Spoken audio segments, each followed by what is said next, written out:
Good evening, all of you. Very good evening. Welcome, all of you, to the session. Please quickly join us. Please quickly join us. We'll start our session soon.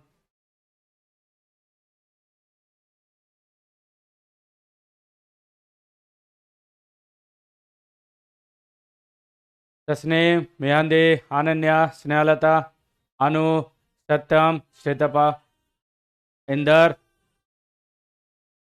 Just a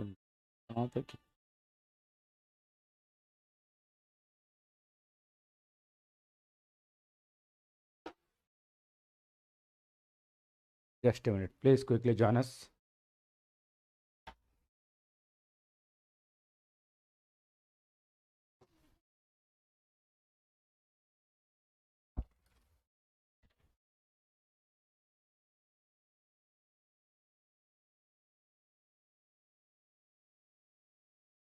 Okay.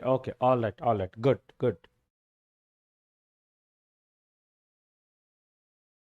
देखो, आज का session में हम लोग बहुत सारी चीज discuss करेंगे. DNA chemistry, sequencing and kinetics. Okay, so yesterday we are dealing with DNA structures. आज हम लोग बात करेंगे on DNA chemistry, DNA sequencing and DNA kinetics. So please be very careful क्योंकि nucleic acid chemistry is equally important like other DNA structures, protein structures, anything. When it comes to biochemistry, each and every component is important. Okay. सो कल हम लोग DNA structure के बारे में बात कर रहे थे. आज हम लोग बात करेंगे on DNA chemistry, DNA sequencing and DNA kinetics. Are you all ready? Okay, चलो शुरू करते हैं. देखो, फर्स्ट जो टॉपिक है डीएनए केमिस्ट्री के अंडर पे वो है denaturation and renaturation of DNA. ठीक है, डीनेचुरेशन ऑफ डीएनए, ये वाला कंसेप्ट पहले हम लोग बात करेंगे. DNA denaturation and melting temperature of the DNA, ये क्या है? देखो, डीनेचुरेशन का मतलब क्या है? डीनेचुरेशन का मतलब होता है structural interference, structural disturbance, structural instability, ऐसे कुछ. तो अब डीएनए का जो स्टेबल स्ट्रक्चर्स है उसको अगर आप डिस्टेबलाइज कर दिया, that means it will become denaturation. Now look at this, what happens in denaturation. मान लीजिए ऐसे दो स्ट्रैंड है,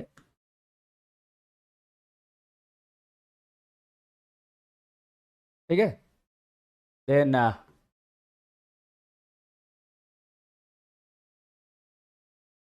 now look at this. So denaturation आप जब करोगे, डीएनए को जब डीनेचुरेशन करोगे, क्या होगा? Hydrogen bond will be broken first hydrogen bond will be broken. ठीक है, तो जब हाइड्रोजन बॉन्ड ब्रेक हो जाएगा, you will get to separate single strand, right? क्योंकि यहां पे डबल स्ट्रैंड में है, तो you will get to separate single strand. Now let's say you are applying temperature to denaturate and you are increasing more temperature, then क्या होगा?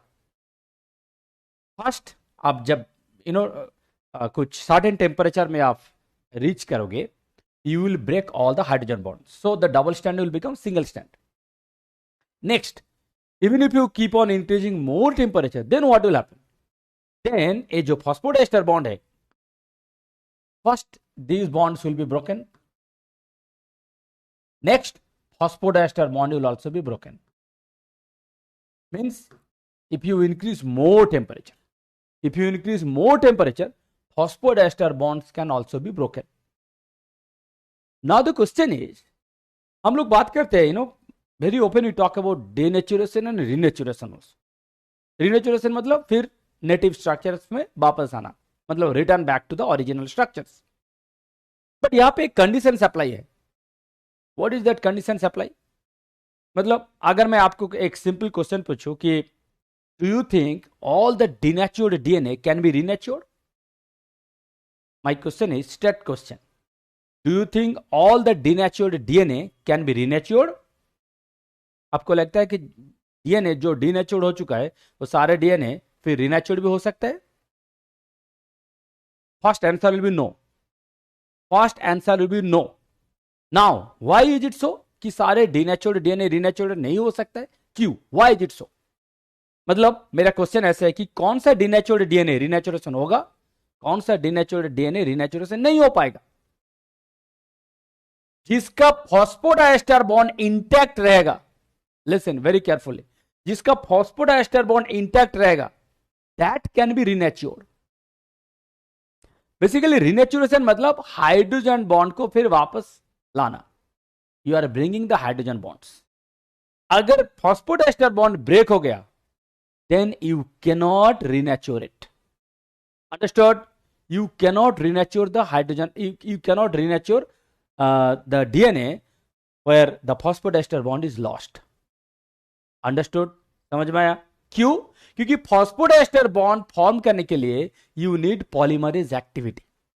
Now you simply think कि how you are denaturing DNA. How? आप कैसे DNA के denature करोगे? मान लीजिए कि आप टेम्परेचर डाल रहे हो, बहुत ज्यादा टेम्परेचर दे रहे हो, ठीक है? तो रिनेचर करने के लिए अब क्या करोगे? टेम्परेचर देना बंद करो, अब कूलिंग एनवायरमेंट थोड़ा दो. You have to expose cold environment. ठीक है, कोल्ड एनवायरमेंट मतलब आप टेम्परेचर जो आप प्लस में जा रहा था, प्लस डिग्री सेंटीग्रेड में जा रहा था, अब उसको थोड़ा कम कर दो. ठीक है, कम कर दो. सो कम करने से मतलब what you are doing basically, you are increasing और decreasing the temperature, nothing else, right? You are simply increasing और डिक्रीजिंग द टेम्परेचर. तो जब आप टेम्परेचर के इंक्रीज करोगे डिक्रीज करोगे, यहां पे कौन सा स्ट्रक्चर है जो कि ब्रोकन भी हो सकता है एंड अगेन रीजॉइन भी हो सकता है, जहां पे आप हाइड्रोजन बॉन्ड ब्रेक कर रहे हो एंड हाइड्रोजन बॉन्ड रिफॉर्म कर रहे हो. For an example, I give the simplest example, water, ice and vapour. Water, ice and vapour. Water बीच में है, मतलब water comes in the middle. Water का जो हाइड्रोजन बॉन्ड है उसको अगर if you make more hydrogen bonds, if you condense water, it will become ice. You apply temperature, ice will start melt, ice will become water. You break again hydrogen bonds of water, it will become vapor. So जो water का 3 states है, ice, water and vapor, how are you getting 3 states? Simply by breaking or making of hydrogen bonds. And how do you do so? Simply by withstanding and by withdrawing the temperature. By withstanding and withdrawing the temperature. मतलब आप temperature डालोगे या तो temperature हटाओगे. Accordingly, you can have 3 different states of water. How? Simply by playing with hydrogen bonds. यहां पे you can play with hydrogen bonds. So DNA तभी रिनेचर्ड हो पाएगा जिसका फॉस्फोडाइस्टर बॉन्ड इंटैक्ट रहो. जिसका फॉस्फोडाइस्टर बॉन्ड ब्रेक हो गया, that cannot be renatured. Understood? Okay. Yes, you cannot renature. No, it's yes, you cannot renature the phosphodiester bond. Yes. Understood? Okay, fine. Now, देखो यहाँ पे एक इंटरेस्टिंग चीज है. आई am sure many of you know कि DNA का जो जब हम लोग ओडी लेते हैं 260 नैनोमीटर पे, डीएनए का जो एब्जॉर्बेंस होता है ना, कि DNA can also absorb UV light, DNA can also absorb UV light, protein can also absorb UV light, right? ATP can also absorb UV light. Okay, let me tell you one question. Suddenly one question came in my mind. Can you tell me at which wavelength ATP can absorb UV light? Sir, is it possible to alter the structure of nucleotides by denaturation? No. You cannot alter. You can simply destroy the structures. You cannot alter. It is, you cannot alter the structures by denaturation, okay? But you can destroy. Anyway, my question is, ATP कौन सा wavelength पे UV light absorb करेगा? बोलो. I'll see your presence of mind.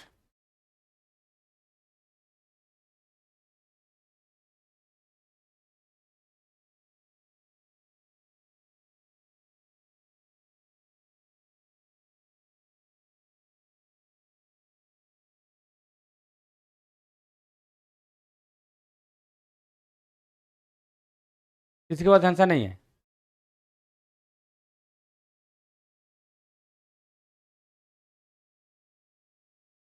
Only Shivam Singh 260, Gagnesh 230।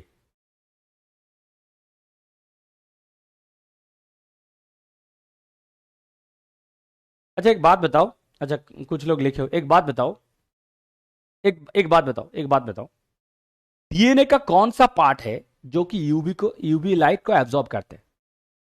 Which part of DNA actually absorbs UV light? Which part of DNA?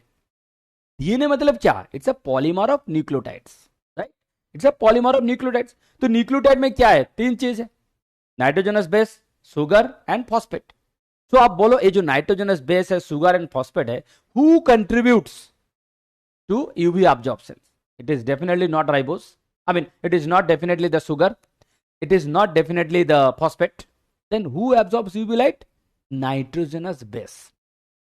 ठीक है? तो DNA में जो नाइट्रोजनस बेस है, एटीपी जीटीपी में सेम नाइट्रोजनस बेस है, राइट? यहां पे भी एडेनिन है, वहां पे भी एडेनिन है, सेम है। Is there any difference? Tell me, is there any difference between this adenine versus that adenine? ATP में जो है एंड डीएनए में जो है, क्या डिफरेंस? कुछ नहीं डिफरेंस है। तो डीएनए में अगर 260 में करेगा तो एटीपी में भी 260 में करेगा। अंडरस्टूड? समझ रहे हो ना? ओके, एनीवे अब यहां पे आओ, देखो यहां पे काफी इंटरेस्टिंग चीज है। आपको पता है कि डीएनए जब डबल स्ट्रैंड में रहते हैं, उसका यूवी एब्जॉर्प्शन का जो एबिलिटी है that is comparatively less with respect to single strand. मतलब डीएनए को जब हम लोग डीनेचर कर देंगे, double strand will become single strand. Single strand का UV absorption ability will be comparatively higher with respect to the double strand, right? You know why is it so? क्योंकि double strand में क्या होता है, somehow they will complement with each other. Complementary मतलब मान लीजिए कि इसका जो अपना एबिलिटी है to absorb UV light that will be suppressed, क्योंकि ये टी के साथ अटैच्ड है। इसका भी जो है G and C both are attached, दोनों attached, both are attached. So since both the strands are complementary, तो somehow हर एक न्यूक्लियोटाइड का जो अपना एबिलिटी है to absorb UV light that is not possible, क्योंकि दोनों एक साथ कंप्लीमेंटरी पे है। You know the meaning of complementary? Complementary मतलब एक के साथ दूसरे आपस में रहना। इट्स लाइक दैट, मतलब you have some mutual understanding and you are staying together, it's like that. So इसीलिए डबल स्टैंड में जब रहता है देन उसका यूवी एब्जॉर्प्शन एबिलिटी थोड़ा कम होता है। जैसे अब इसको ब्रेक कर दिया हाइड्रोजन बॉन्ड, पूरा सिंगल स्टैंड हो गया, then there is no one else to compromise, there is no one else to complement also. पूरा फ्री हो जाएगा, टी सी ए जी ए भी फ्री हो जाएगा, ए जी टी टी सी ए भी फ्री हो जाएगा। इसीलिए सिंगल स्टैंड में जब रहेगा then it will have more UV absorption ability compare to double. This is fine. Now the thing is, जब आप इसका फॉस्फोडाइस्टर बॉन्ड को ब्रेक करोगे देन क्या होगा? मतलब if you consider individual nucleotide like only A, only T, only G, only C, इसका ability क्या है to absorb UV light? It will be even more higher compare to single strand. Now I will give you an example. देखो कौन सा colour लो? Red colour ही लेते हैं। देखो मान लीजिए कितना इंक्रीज होगा, आपको मैं राफली बता रहा हूं। मान लीजिए कि डबल स्टैंड जो है, जो यहां पे मैं लिख रहा हूं, डबल स्टैंड का यूवी एब्जॉर्प्शन, डबल स्टैंड का ओडी अगर 1 हुआ, सिंगल स्टैंड में ओडी होगा 1.4 एंड इंडिविजुअल जो न्यूक्लियोटाइड है ना, न्यूक्लियोटाइड, उसका ओडी होगा 1.6। क्या समझा? डबल स्टैंड का ओडी अगर 1, if you consider double strand का ओडी 1, मैं परसेंटेज के हिसाब से बोल रहा हूं, सिंगल स्टैंड में देयर विल बी 40% इंक्रीज। हम लोग बोलते हैं ना कि इंक्रीज होगा, इंक्रीज होगा, कितना इंक्रीज होगा? Close to 40%। It is actually 37%, but you can say close to 40% increase. Next, coming to individual nucleotide, individual nucleotide में 60% इंक्रीज होगा compare to double strand. Understood? I repeat again, double strand DNA का जो UV absorption ability है, ये अगर मान लीजिए कि 1 है, ओडी 1 है, उसको आप डीनेचर कर दिया, तो डीनेचर जो डीएनए होगा, जो सिंगल स्टैंड होगा, उसका एबिलिटी होगा 40% increase compare to double strand, so it will become 1.4। Similarly इसको और डीनेचर कर दो, मतलब you reach to individual nucleotide. अगर if you reach to individual nucleotide, it will be increased by 60% more, so it will become 1.6 compared to double strand. Is it clear? Now देखो, यही चीज मैंने यहां पे लिख के लाया। ये जो फ्री बेसिस है, free basis absorbs 1.6 unit at 260 nanometre. Free base मतलब इंडिविजुअल न्यूक्लियोटाइड, मैं इसका बात कर रहा हूं। सिंगल स्टैंडर्ड होगा nearly 1.37 unit, close to 1.4, and double stranded होगा 1। So this is a comparative analysis. Double strand का अगर 1 हुआ तो सिंगल स्टैंड का होगा 1.4, फ्री इंडिविजुअल न्यूक्लियोटाइड का होगा 1.6। This is a comparative analysis, understood? Now same चीज जो है, इसको हम लोग एक प्लॉट पे यहां पे एक ग्राफ में इसको प्लॉट किया गया। तो टेम्परेचर वर्सेस इसका ओडी, टेम्परेचर वर्सेस ओडी आप देखो। आप देखोगे कि जब आप टेम्परेचर को इंक्रीज कर रहे हो तो double stranded DNA will become single stranded DNA. ठीक है, ये जो डबल स्टैंड था, this will become single stranded DNA. Now there will be a time means there will be a temperature at which 50% of the DNA will become single strand, right? मान लीजिए इस DNA का length है 1 kb, मान लीजिए this DNA का length है 1 kb, 1000 base pairs, 1000 base pair. Okay, तो आप इसको टेम्परेचर इंक्रीज कर रहे हो to denature it, so that you will have 1000 nucleotide in one strand, another 1000 nucleotide in another strand, like this. Okay, plus. So एक temperature में आप आओगे, you will reach to a temperature जहां पे 50% will be denatured, मतलब 50% will be intact, 50% will be denatured. It's like the shape will be like this. देखो ये तब रहेगा, एक ऑलरेडी ओपन हो गया, वाई सेप्ट हो जाएगा, अंडरस्टूड? तो वो जो टेम्परेचर है, that temperature will be considered as melting temperature. So what is the definition of melting temperature? A temperature at which 50% of the double stranded DNA will become single strand. That's it. So melting temperature is the particular temperature at which 50% of the double stranded DNA will become single strand. Understood? So purine will have more OD than pyrimidine. Yes, होना चाहिए Shivam, purine होना चाहिए, but यहां पे कुछ condition apply है, सब में नहीं है ये चीज। जी का सबसे कम है, I tell you that is there in my mind, I tell you. So देखो, मेल्टिंग टेम्परेचर के बारे में मैंने आपको बताया, एंड ओडी वैल्यू पे देखो आप, जब इसका डबल स्टैंड था, ओडी वैल्यू यहाँ पे यूवी ऑब्जॉर्प्शन आप मेजर कर रहे हो, जब डबल स्टैंड है ओडी वैल्यू तब कम है, अब जब सिंगल स्टैंड पे आ रहे हो ओडी वैल्यू ज्यादा होगा। ठीक है, क्योंकि ये जो वाई एक्सिस है, वाई एक्सिस पे आप किससे साथ डील कर रहे हो, यूवी ऑब्जॉर्प्शन एबिलिटी। ठीक है, तो ability will be more when it comes to here single strand, जब डबल स्टैंड में है देखो सबसे कम था, अंडरस्टूड?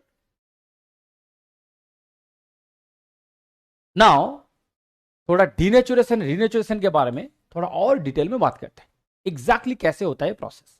देखो, तो ये मान लीजिए कि आपका डबल स्टैंडर्ड डीएनए है, अब इसको डीनेचर कर दिया, मतलब सिंगल स्टैंड हो गया। नेक्स्ट इसको फिर रिनेचुरेशन होना है, it will come back to renatural state. तो रिनेचुरेशन में 2 स्टेप होता है। फर्स्ट स्टेप जिसको बोलते हैं न्यूक्लिएशन, सेकेंड स्टेप जिसको बोलते हैं जीपरिंग। आपको पता होगा कि मान लीजिए कि ऐसे जीपरिंग, हम लोग जब जीपर को ऐसे उठाते हैं, अब देखो कि इनिशियली थोड़ा आपको टाइम लगेगा, ऐसे ऐसे करोगे थोड़ा टाइम लगेगा, बट जैसे इनिशियल हो गया देन बाकी part with in a second हो जाएगा। ऐसा होता है ना, आप फील किया हो, everyone has felt it, right? अब इनिशियली जब इसको पुल करोगे, हो सकता है कि इनिशियली आपको थोड़ा टाइम लगे उसको सेट होने में, बट जैसे ही वो लाइन पे आ गया, अलाइन हो गया, देन बाकी जो पार्ट है विद इन अ सेकंड हो जाएगा। होता है ना, एग्जैक्टली सेम चीज। सो जो रिनेचुरेशन होता है, फर्स्ट जो स्टेप है, जब आप इसको ट्राई कर रहे हो पुल करने के लिए, तो फर्स्ट स्टेप होगा ऑलवेज स्लो, बट सेकंड जो स्टेप है that will be first, understood? तो फर्स्ट जो स्टेप है that will be slow, second part होगा फास्ट. बट यहां पे in terms of reaction, first step होगा सेकेंड ऑर्डर, सेकेंड स्टेप होगा fast order. Understood? In terms of reaction, please look at this is very important. Renaturation का जो step होता है, first वाला जो स्टेप है that will be very slow and it will be second order reaction. Second step जो कि बहुत फास्ट है, this will be fast order reaction. Understood? So please remember the sequence during renaturation. Always remember, first जो होगा that will be nucleation, उसको बोलते हैं nucleation, and जो सेकेंड पार्ट है उसको बोलते हैं जिपरिंग, मतलब you are pulling, simply pulling. So first part होगा सेकेंड ऑर्डर, सेकेंड पार्ट होगा fast order. So please keep the sequence in your mind, क्योंकि एमसीक्यू में आपको सिंपली सीक्वेंस दे देगा, आपको सीक्वेंस पे बोलना है कि कौन सा सीक्वेंस करेक्ट. ओके, नेक्स्ट अब मैं बताऊंगा डीएनए का हाइपरक्रोमेसिटी एंड हाइपोक्रोमेसिटी क्या है. सिंपल, जो चीज हम लोग बात किए उसी का बेसिस पे इसका डेफिनेशन. हाइपो मतलब क्या? लेस. हाइपर मतलब ज्यादा, राइट? ओके, तो हाइपर मतलब मोर, हाइपो मतलब लेस. ठीक है, अब लेस कब होगा? जब डबल स्टैंड में है. मोर कब होगा? जब सिंगल स्टैंड में है, राइट? सो अब देखो, जब हाइपर के बारे में बात कर रहे हैं, मतलब we are dealing with single stranded DNA. Hypo मतलब लेस. लेस कब है? We are dealing with double stranded DNA. Understood? So DNA का दोनों प्रॉपर्टी है, हाइपर भी है, हाइपो भी है, बट प्रोवाइडेड आपको यह बोलना है कि आप कौन सा डीएनए के साथ डील कर रहे हो. अगर कोई बोला कि नहीं डीएनए का तो ओनली हाइपरक्रोमिक इफेक्ट है, हाइपो तो मैंने कभी सुना नहीं, अरे बोथ आर सेम ओनली. ये मतलब क्या? आप डबल स्टैंड से सिंगल स्टैंड करोगे तो एक होगा, सिंगल स्टैंड से डबल स्टैंड करोगे तो उल्टा होगा, बस. Understood? So both are applicable, one hypo will be applicable to double strand, hyper will be applicable to single strand, that's it. तो देखो, जो मैंने आपको बताया double stranded DNA to single stranded DNA. Double stranded DNA मतलब जो कि अपरनली stable होगा, जो कि हेलिक्स कंडीशन में रहेगा.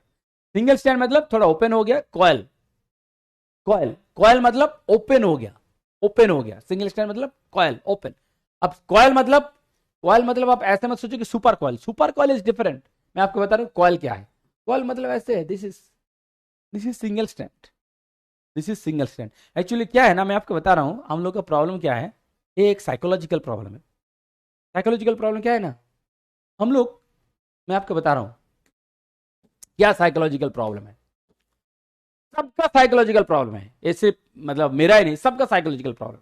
क्या हम लोग मानते हैं कि double stranded DNA will be something like this, and जब डीनेचर हो जाएगा it will look like this. ये हम लोग का साइकोलॉजी ऐसे बोलते हैं कि सिंगल स्टैंड मतलब it will look like this. समझ रहे हो?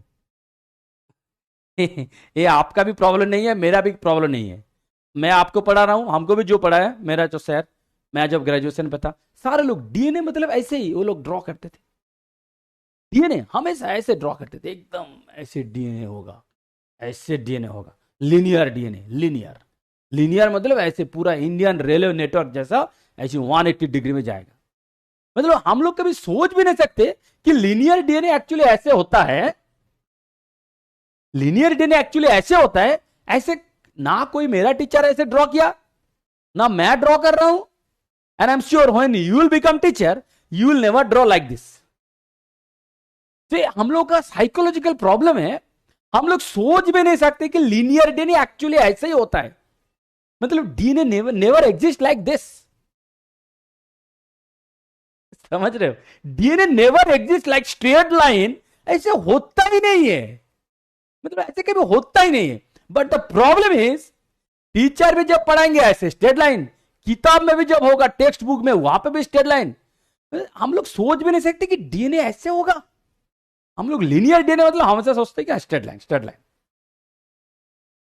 समझ रहे हो? इसीलिए ना बहुत सारे कंसेप्ट आप इजीली समझ नहीं पाओगे, only because of this problem. क्योंकि हम लोग कभी सोच भी नहीं सकते कि लीनियर डीएनए एक्चुअली ऐसे ही होता है, मतलब DNA never exist in this form, चाहे कितना भी लीनियर हो जाए। समझ रहे हो? So now now coming to the point, देखो यहां पे जो लिखा है single stranded DNA coil, I am sure many of you will see and many of you will think कि सर सिंगल स्टैंडर्ड डीएनए मतलब वो तो लीनियर होना चाहिए, वो कॉयल क्यों होगा? समझ रहे हो मैं जो बोल रहा हूं? समझ रहे हो? You understood the difference between coil and helix? Helix मतलब स्पाइरल, हेलिक्स मतलब spiral, double helix, spiral. Coil is not spiral, क्योंकि स्पाइरल होगा always uniform, try to understand. Spiral होगा हमेशा लाइक दिस, एक यूनिफॉर्मिटी आएगा इसमें, इसमें एक यूनिफॉर्मिटी आएगा। कॉयल में कभी ऐसे यूनिफॉर्मिटी नहीं होता है। कॉयल मतलब it's kind of irregular shape, ऐसे होगा कुछ, ऐसे होगा कुछ, ऐसे। This is called coil, but this is not coil, this is spiral, it's a helix. Understood the difference? So मैं इतना डिटेल्स में इसलिए बोल रहा हूं कि you should not never be confused. आप ये कंफ्यूज में मत हो कि सर सिंगल स्टैंडर्ड डीएनए के नीचे कॉयल क्यों लिखा है, it should be linear, right? I am sure many of you are thinking sir यहां पे तो लीनियर होना चाहिए। लीनियर कभी होगा ही नहीं, मतलब लीनियर जैसे हम लोग सोचते हैं ऐसा एग्जिस्ट करता ही नहीं है। Only to make you understand people draw like this, but DNA अगर सच में देखा जाए DNA never exist like this. Okay, so double strand से सिंगल स्ट्रैंड कैसे आओगे? डीनेचुरेशन करोगे, मेल्टिंग करोगे, स्ट्रैंड सेपरेशन करोगे, right? These are the process. Similarly इधर से इधर कैसे जाओगे? Annealing, renaturation, hybridization, right? So these are the methods through which you can convert double stranded DNA to single stranded DNA, single stranded DNA to double stranded DNA, right? And hyper वाला जो concept है मैंने आपको बता दिया। Hyper मतलब UV absorption will be more, when UV absorption will be मोर, जब हम लोग सिंगल स्टैंड पे डील करेंगे। कब हाइपो होगा? जब लेस होगा, मतलब डबल स्टैंड से जब डील करेंगे, ठीक है? अब देखो effect of heat on DNA denaturation, यहां पे एक इंटरेस्टिंग स्टडी है। यहां पे there are 3 types of DNA. ये जो मान लीजिए यहां पे मैं लिख दे रहा हूं, ए है, बी है एंड सी है, ठीक है? तो जो ए है this is poly AT, you know the meaning of poly AT? Only AT है, only AT, A T T T A T A T A T A T A T T like that, okay? And जो C है poly GC, मतलब only GC, GCC GC GC GC GC G G G C C C, something like that. And ये जो B वाला है इसमें eighty GC almost like किसी भी फ्रैगमेंट पे है, मतलब किसी भी फ्रैक्शन पे है। सो ये जो ए है, ये जो ए है दिस इज 100% एटी, ये जो सी है दिस इज 100% जीसी, एंड जो बी है यहां पे ए टी जी सी चारों है। बट ऐसे नहीं बोल रहा हूं कि चारों का परसेंटेज 25% करके है, नो, मिक्स्ड है। हो सकता है कि मान लीजिए जीसी है 60% एंड एटी है 40%, समथिंग ऐसा कुछ है, ठीक है? नाउ इसका जब आप मेल्टिंग टेम्परेचर कैलकुलेट करोगे, first you have to understand how to calculate melting temperature. I will tell you of course. पहले इसमें देखो, यहां पे आप ये देख रहे हो कि जीसी का मेल्टिंग टेम्परेचर सबसे ज्यादा आ रहा है। जीसी का मेल्टिंग टेम्परेचर आ रहा है ऑलमोस्ट लाइक, जीसी मतलब सी वाला, सॉरी जीसी ऐसा नहीं बोलना चाहिए, ये स्ट्रैंड सी जो है इसका मेल्टिंग टेम्परेचर आ रहा है लगभग 110 डिग्री सेंटीग्रेड। अच्छा, बी का आ रहा है ऑलमोस्ट लाइक 85, 88, 87, 88 डिग्री सेंटीग्रेड। ए का आ रहा है ऐसा कुछ 70 डिग्री सेंटीग्रेड। तो यहां पे आपको क्या पता चल रहा है? जो जीसी रिच होगा, जो जीसी रिच होगा उसका मेल्टिंग टेम्परेचर ज्यादा होगा, जो 80 रिच है उसका मेल्टिंग टेम्परेचर कम है। इसका रीजन बहुत सिंपल है, आपको पता है A and T are stabilized by 2 hydrogen bond, G and C are stabilized by 3 hydrogen bonds. आप हाइड्रोजन बॉन्ड को ब्रेक करना है, तो जो टू हाइड्रोजन बॉन्ड से स्टेबल है को ब्रेक करने के लिए यू नीड लेसर एनर्जी। जो 3 हाइड्रोजन बॉन्ड से स्टेबलाइज्ड है you need to apply more energy to break the bond between G and C, right? तो यहां पे आपका टेम्परेचर ज्यादा चाहिए, यहां पे टेम्परेचर कम चाहिए. दिस इज द सिंपल फंडा, और कुछ नहीं है. क्योंकि यहां पे these are stabilized by 2 hydrogen bond, यहां पे they are stabilized by 3 hydrogen bonds. तो इसको ज्यादा टेम्परेचर चाहिए, इसको कम टेम्परेचर चाहिए. That is the only concept behind it. Now कैसे कैलकुलेट करोगे, कैसे कैलकुलेट करोगे? अच्छा, कैलकुलेशन से पहले और एक सॉल्ट कंसेंट्रेशन वाला है, इसके बाद मैं आपको दिखाऊंगा कि कैसे कैलकुलेट करना है. देखो, this is a very interesting thing, effect of salt concentration of melting temperature. देखो, this is so interesting thing. देखो, सोडियम क्लोराइड सॉल्यूशन में डीएनए है, ठीक है? सोडियम क्लोराइड सॉल्यूशन में आप डीएनए को डाल दिया, राइट? ओके. सोडियम क्लोराइड का आप जो स्ट्रेंथ है या तो जो कंसेंट्रेशन है, इसको आप इंक्रीज कर रहे हो. देखो यहां पे 0.02 मोलर, 0.1 मोलर, 0.6 मोलर, ठीक है?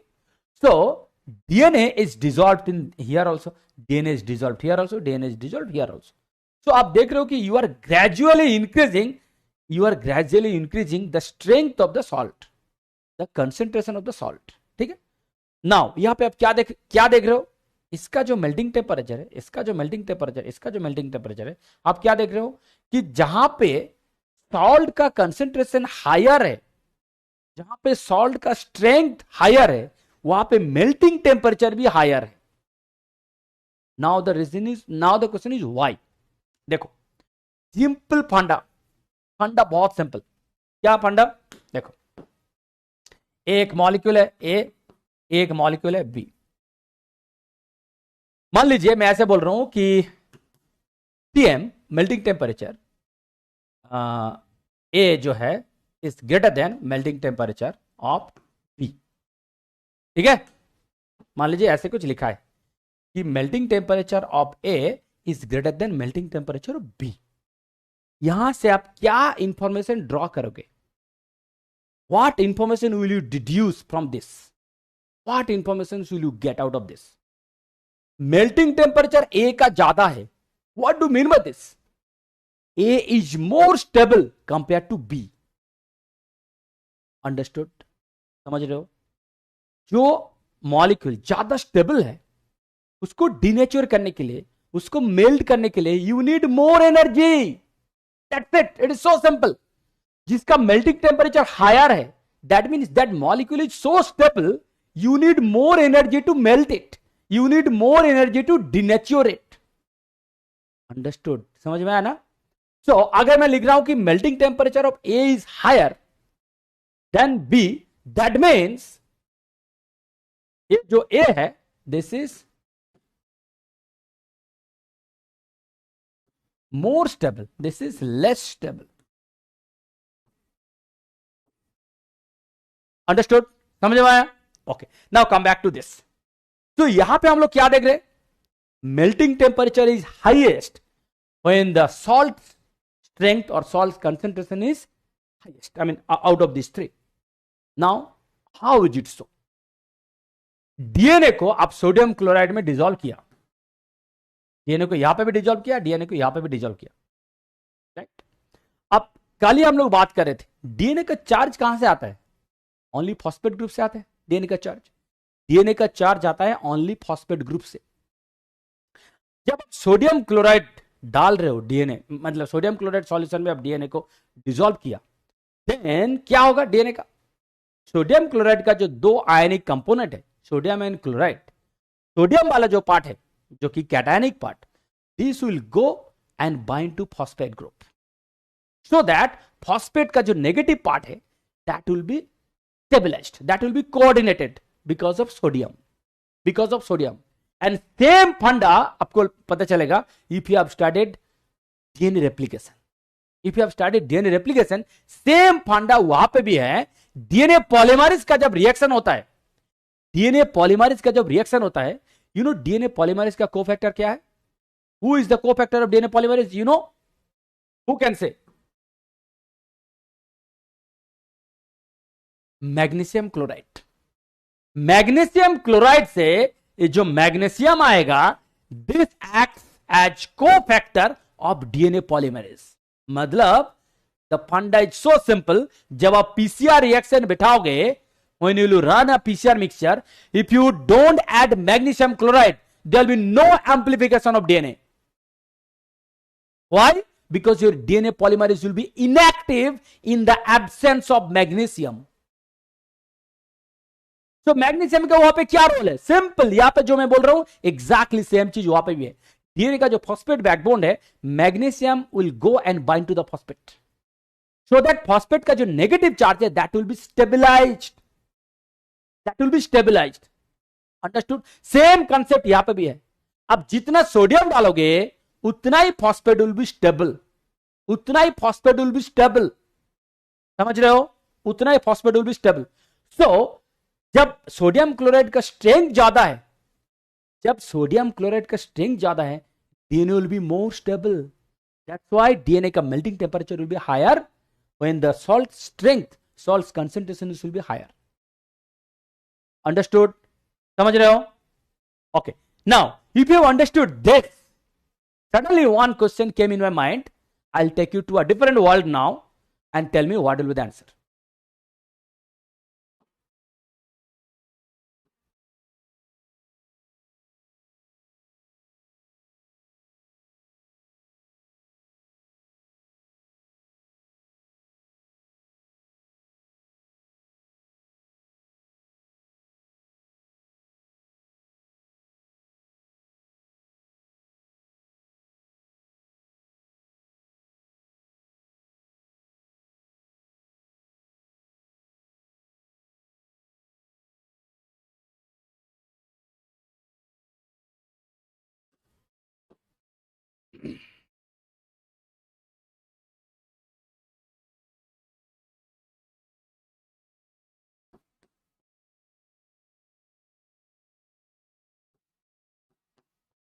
मैग्नीशियम क्लोराइड, मैग्नीशियम का कंसंट्रेशन हम लोग इंक्रीज कर रहे हैं.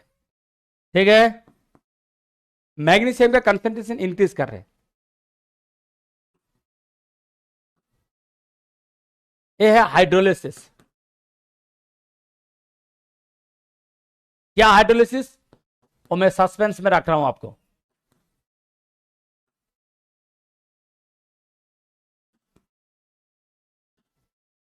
ठीक है? क्या hydrolysis? ATP hydrolysis.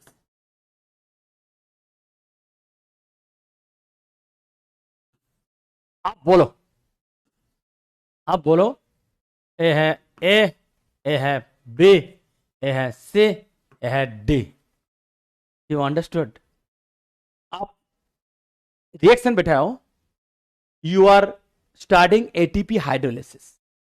Okay? You are starting the rate of ATP hydrolysis in presence of magnesium ion. You are increasing the magnesium ion concentration and at the same time you are measuring the rate of ATP hydrolysis. Tell me out of these four which one will be the correct answer? Tell me.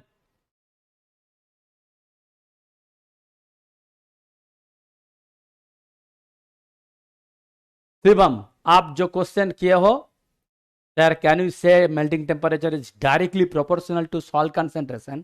आप जो question किए हो उसका answer यहाँ पे है. आप यहाँ पे बोलो, then I'll come to your question.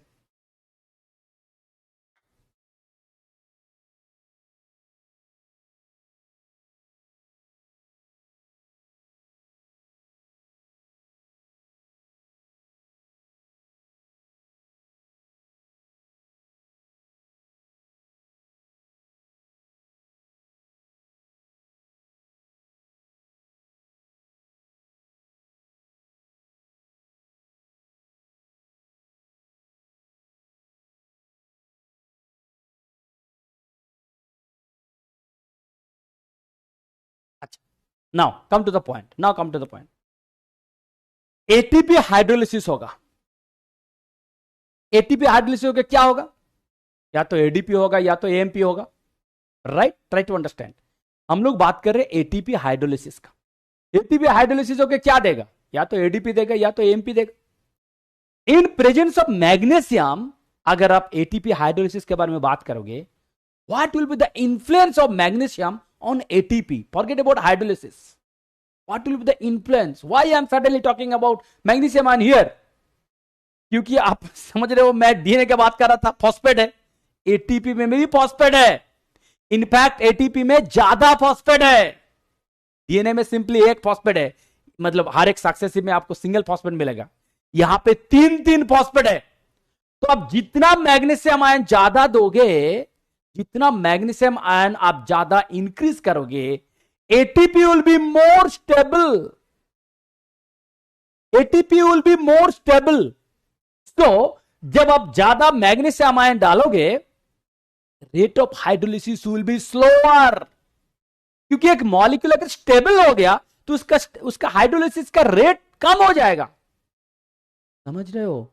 अगर एक मॉलिक्यूल अनस्टेबल है, उसको हाइड्रोलाइज करना बहुत आसान है, बट अगर कोई मॉलिक्यूल अगर ज्यादा स्टेबल हो गया, उसको हाइड्रोलाइज करना डिफिकल्ट है। ये तो समझ रहे हो ना, बेसिक फंडा। जो मॉलिक्यूल ज्यादा स्टेबल है, उसको हाइड्रोलिसिस करना उतना ही डिफिकल्ट है। Understood? So in presence of magnesium, eventually ATP will be more stable, so rate of hydrolysis will become slower. Understood? Answer will definitely not be A, क्योंकि ए पे तो हाइड्रोलिसिस ज्यादा होगा। अरे मैग्नीशियम आयन पे हाइड्रोलिसिस ज्यादा होगा, इसे होता ही मतलब impossible. Now come to this point, option B and option D. C जैसा ऐसे होगा नहीं, फर्स्ट ऑफ ऑल सी जैसा होगा नहीं, बी एंड डी। आप शिवम जो क्वेश्चन पूछे थे कि sir is it proportional, proportional होगा तो ऐसे बी जैसा होगा कि आप जितना अमाउंट में मैग्नीशियम आयन इंक्रीज करोगे, उतना रेट ऑफ हाइड्रोलिसिस कम हो जाएगा। नहीं, एग्जैक्टली ऐसे प्रोपोर्शनल नहीं है। क्यों? क्योंकि सैचुरेट हो जाएगा, सैचुरेट हो जाएगा ना। समझ रहे हो मैं जो बोल रहा हूं? सैचुरेशन का मतलब क्या है? जितना अमाउंट ऑफ एटीपी डाले हो, जितने अमाउंट ऑफ एटीपी डाले हो, उसका एक फिक्स्ड फॉस्फेट ग्रुप होगा। फिक्स्ड फॉस्फेट ग्रुप है मतलब उसका एक कैपेसिटी होगा कि कितना मैग्नीशियम आके बाइंड कर सकते हैं, कितना मैग्नीशियम आके बाइंड कर सकते हैं, that will have a limit. यहां पे आप मैग्नीशियम को आप इंक्रीज करो तो after certain time all the phosphate will B occupied with magnesium. उसके बाद आप चाहे कितना भी मैग्नीशियम इंक्रीज करो, और तो फॉस्फेट खाली नहीं रहेगा बाइंड करने के लिए। समझ रहे हो? That binding will become saturated, इसलिए ऐसे नहीं होगा। Understood my point? ऐसे कब होता है? जब सैचुरेशन पॉइंट कभी आता ही नहीं है। समझ रहे हो ना? This is all scientific aptitude. ये जो बी है, बी मतलब क्या? जब कोई सैचुरेशन नहीं आता है। अब जितना मैग्नीट्यूड पे मैग्नीशियम को इंक्रीज करोगे, सेम मैग्नीट्यूड पे हाइड्रोलिसिस भी कम होगा। But does it happen in case of any biological reaction? No. Your answer will be this. Understood? समझ में आया अभी? हाँ, हाइड्रोलिसिस मतलब कन्वर्टिंग टू मोनोमर नहीं श्रेया। यहां पे किसका हाइड्रोलिसिस का बात कर रहे हैं? एटीपी हाइड्रोलिसिस रे बाबा, यहां पे एटीपी हाइड्रोलिसिस का बात कर रहे हैं। तो एटीपी हाइड्रोलिसिस होके क्या देगा आपको? या तो एडीपी देगा या तो एएमपी देगा, राइट? एटीपी हाइड्रोलिसिस होगा आपको क्या देगा? या तो एडीपी प्लस पीआई या तो MP plus pi, MP plus PPI, right? यही होगा ना। तो मैं उसका बात कर रहा हूं। तो एटीपी अगर ज्यादा स्टेबल हो गया तो rate of hydrolysis will be less. Understood?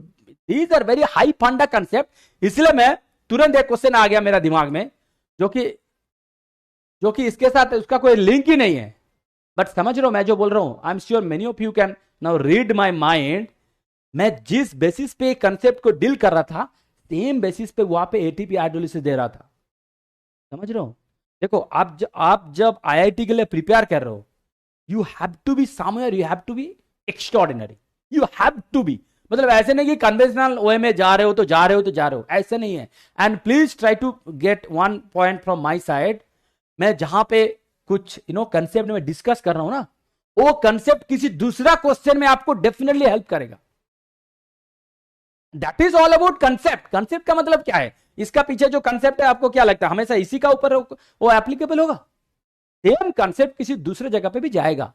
अब ये जो कंसेप्ट था, मैं यहां पे क्या समझाया? जिसका मेल्टिंग टेम्परेचर ज्यादा है, that means what? That molecule will be more stable. So same concept will be applicable to ATP hydrolysis. आप किसी मॉलिक्यूल को हाइड्रोलाइज कर रहे हो, वो मॉलिक्यूल अगर खुद स्टेबल हो गया तो rate of hydrolysis will be slower. समझ रहे हो? ओके, नाउ देखो, effect of hydrophobicity of solvent. Effect of hydrophobicity of solvent. Solvent अगर हाइड्रोफोबिक हो गया, if the solvent is hydrophobic, then DNA का क्या हो जाएगा? DNA will be unstable. DNA अच्छा, जो मैंने प्रीवियस क्वेश्चन में जो डिस्कस किया था, on that basis one more question came in my mind.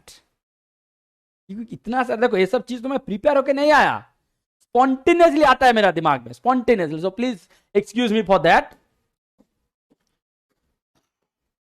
DNA का दो डिफरेंट सॉल्यूशन में आप रख दिया, एक है नॉर्मल वाटर, ठीक है, और दूसरा है डिस्टिल वाटर। टेल मी, कहां पे डीएनए ज्यादा स्टेबल होगा? कहां पे डीएनए ज्यादा स्टेबल होगा? Of course this both should be nucleus free, both should be nucleus free. अगर कोई उस लेवल पे सोच रहा है, then I will definitely appreciate you. If any one of you is thinking at that level, कि sir nucleus free water होना चाहिए, if anyone is thinking, I'll definitely salute you. Anyway, nucleus free तो होना ही चाहिए, नहीं तो DNA तो ऐसे ही डाइजेस्ट हो जाएगा। माई पॉइंट इज, आपको मैंने दो वाटर दिया, एक नॉर्मल वाटर, दूसरा डिस्टिल वाटर। आप बोलो कहां पे DNA will be more stable? Tell मी।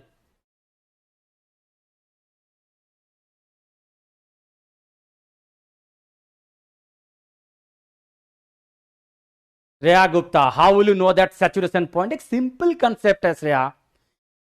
आप एटीपी के साथ एटीपी का हाइड्रोलिसिस आप देख रहे हो, राइट?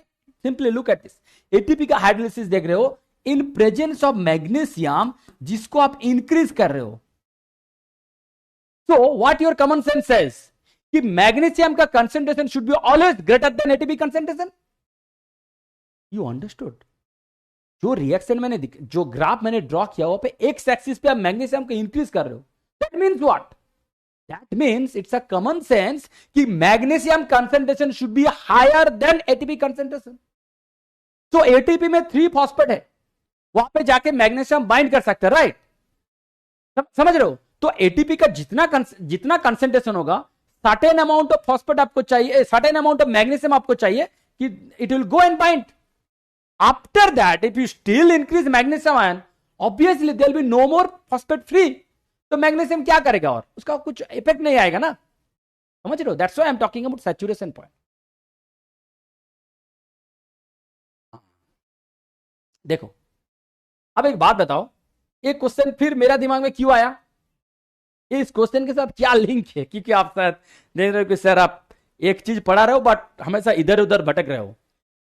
एक्चुअली में इतना क्वेश्चन मैं देखा, इतना क्वेश्चन मैंने सॉल्व किया, इसीलिए इतना कंसेप्ट मेरा आ जाता है। मैं बोल रहा हूं एक, मेरा दिमाग जा रहा है उधर, उधर से क्वेश्चन आएगा, इधर से क्वेश्चन आएगा। Anyway, I am extremely sorry for that. देखो, डिस्टिल वाटर का मतलब क्या है? What do mean by distil water? No ion, no ion, no ion, ion free, ion free. इसमें आयन होगा, इसमें आयन होगा, इसमें नो आयन, मतलब आयन फ्री। अब हम लोग अभी आयन का बात कर रहे थे। So who will stabilize DNA? Of course जो नॉर्मल वाटर है, क्योंकि इसमें आयन होगा, इसमें आयन होगा। जो डिस्टिल वाटर है, in distil water DNA will be destabilised, DNA will be destabilised in distil water, DNA will be more stable in normal water. Understood? समझ रहे हो अभी? Okay, understood? हाँ। एनीवे, देखो, ये सारे कंसेप्ट कहीं ना कहीं इधर उधर लिंक्ड है, इसलिए इतना सारा चीज आ रहा है मेरे दिमाग में। एनीवे, प्रीवियस जो था हाइड्रोफोबिक, तो अगर आपका सॉल्वेंट हाइड्रोफोबिक हो गया तो of course DNA will be destabilised, simple. Understood? Next, effect of pH and alkali. देखो, यहां पे कुछ सर्टेन रेंज है जहां पे डीएनए का ऊपर एक यू कैन से डीएनए विल बी डीनेचर्ड। देखो क्या होता है, पीएच अराउंड 4 जो कि एसिडिक है, pH around 4 there will be selective breakage of n glycosidic bonds between the sugar and purine. मतलब ये आपका सुगर, ये आपका प्यूरिन, ठीक है, pH 4 में ये वाला जो बॉन्ड है दैट विल बी ब्रोकन. समझ रहे हो? सो क्या होगा, इसको हम लोग क्या बोलेंगे, इसको बोलते हैं apurinic acid. Apurinic acid, right? Apurinic acid. So when will it happen? At pH 4. Understood? So at pH 4, there will be selective breakage of glycosidic bond between purine and sugar. Done? Okay. Now come to alkali. More than 11.3 pH, more than 11.3 मतलब super alkaline. All hydrogen bonds will be disrupted and then will be totally denatured. Understood? Next, अब देखो मैं आपको दिखा रहा हूं कि melting temperature हम लोग कैसे कैलकुलेट करेंगे. एक सिंपल सा फॉर्मूला है जो सबको पता है, बट इसके अलावा और भी दो मेथड्स है. जनरली हम लोग उसको यूज नहीं करते, बट यू शुड नो. मतलब ऐसे नहीं कि सारे चीज only exam point of view से पढ़ना चाहिए, कुछ एक्स्ट्रा भी नॉलेज में आना चाहिए. देखो दिस सिंपल जो फॉर्मूला है that is the one, this simple formula.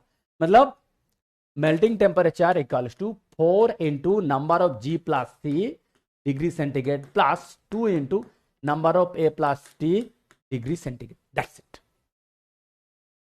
आप एक पॉलीन्यूक्लियोटाइड आपको देगा, पॉलीन्यूक्लियोटाइड में आप देखो कितना G है कितना C है, ऐड करो, मल्टीप्लाई करो by 4, that much degree centigrade, plus number of जितना A एंड T होगा मल्टीप्लाई करो 2 से, डिग्री सेंटीग्रेड दोनों को ऐड कर दो, that will become your melting temperature.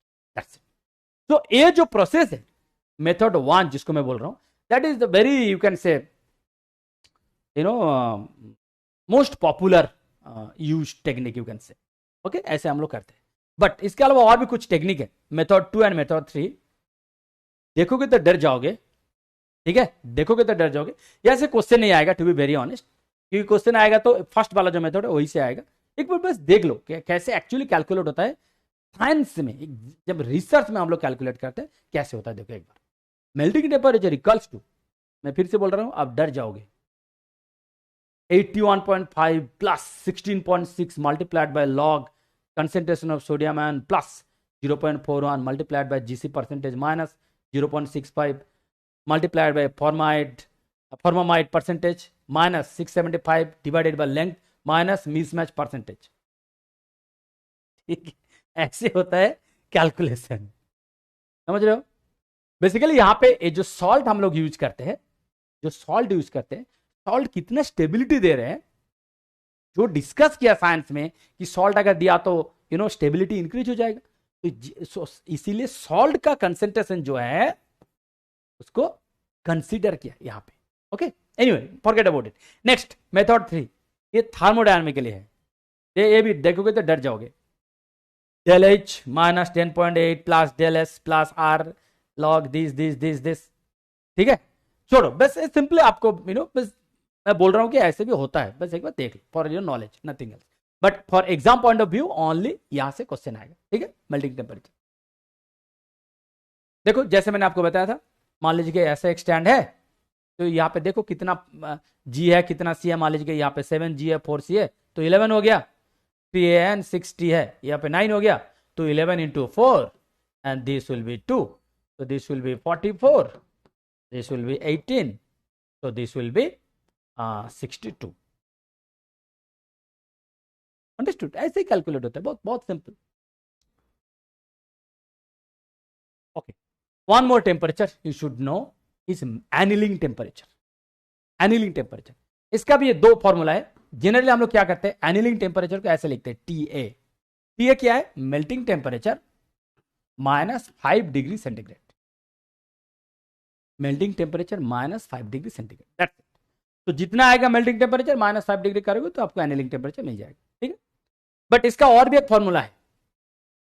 देखो, this is the way how we do 5 degree centigrade below than melting temperature. But इसका और भी एक फॉर्मूला है, क्या है? annealing temperature, optimum annealing temperature equals to 0.3 multiplied by melting temperature of the primer plus 0.7 multiplied by melting temperature of the product minus 14.9. तो ये भी एक फॉर्मूला है, बट जनरली मैं बता रहा हूं एग्जाम पॉइंट ऑफ व्यू में ओनली ये वाला फॉर्मूला यूज होता है.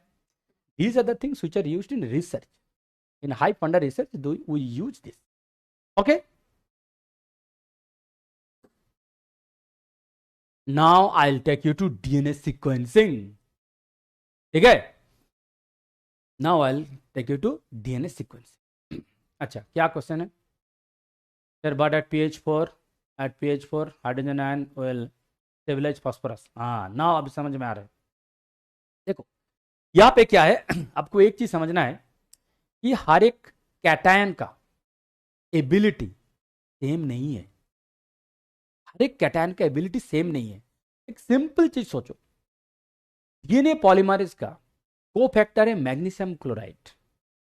Right now if I ask can sodium chloride become cofactor for DNA polymerase? इतना सारा कैटायन है, व्हाई ओनली मैग्नीशियम? सोडियम भी हो सकता है, राइट?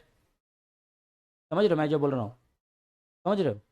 सोडियम भी हो सकता है, why only magnesium? Understood now? So it's not about simply valency. Then you will think कि अच्छा ठीक है, चलो सर सोडियम का तो प्लस 1 है, मैग्नीशियम का प्लस 2 है, तो कैल्शियम डाल देंगे. नहीं चलेगा. ठीक है? क्योंकि हर एक कोफैक्टर हो, एंजाइम हो, सब्सट्रेट हो, हर एक का कुछ स्पेसिफिसिटी होता है. हर एक का स्पेसिफिसिटी होता है. वहां पे सिंपली वैलेंसी का बेसिस पे नहीं चलेगा कि सर मैग्नीशियम का भी तो +2 है, कैल्शियम का भी +2 है. सो अगर मैग्नीशियम क्लोराइड देके कोई पीसीआर किया, तो हम लोग अगर कैल्शियम क्लोराइड देके पीसीआर किया तो पीसीआर होगा कि नहीं? पीसीआर होगा कि नहीं? अगर मैग्नीशियम क्लोराइड की जगह कैल्शियम क्लोराइड दे दिया, पीसीआर होगा कि नहीं? पीसीआर होगा. ऐसे नहीं कि पीसीआर नहीं होगा, होगा, डेफिनेटली होगा, but efficiency will be very very less. Understood? To everyone I am telling you, to you also, to Shivam also, and to everyone. अगर कोई पीसीआर रिएक्शन बिठाया, instead of magnesium chloride somebody has put calcium chloride, then what will happen? Will PCR occur or not? First ये बताओ कि whether the gene will be amplified or not. It will be amplified. The answer will be yes. Now there will be so many conditions apply. क्या conditions apply? Efficiency will be very very less. Amplification होगा but बहुत faint होगा, mild amplification होगा. Understood? Okay. Now DNA sequencing. DNA sequencing is a different world. चलो, now I'll take you to the world of DNA sequencing. There are 3 methods I'll talk about. Number 1, Sanger dideoxy. This will come under method 1. इसके अलावा और 2 method है, I'll talk about it.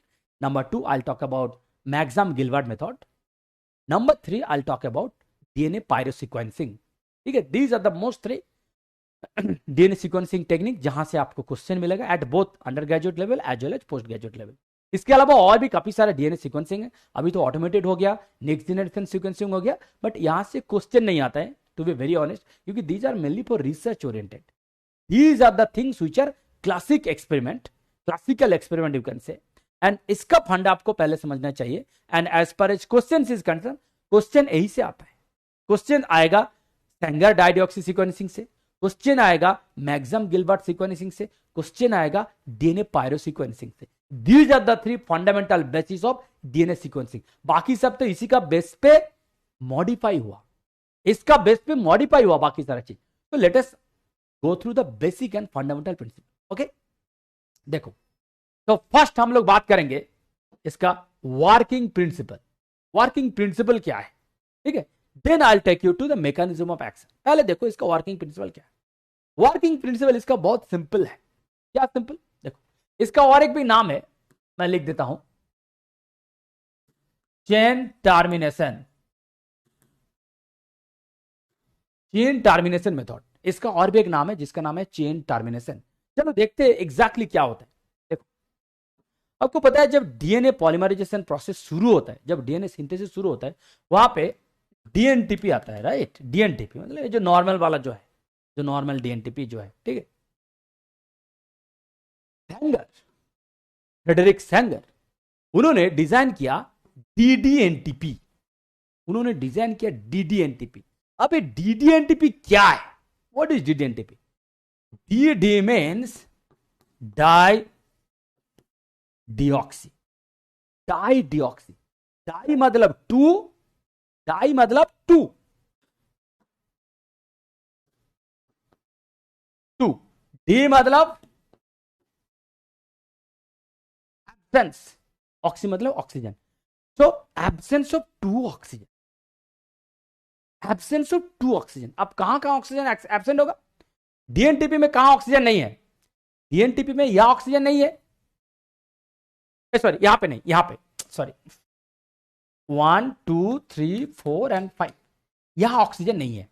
डीएनटीपी में यहां oxygen नहीं है, right?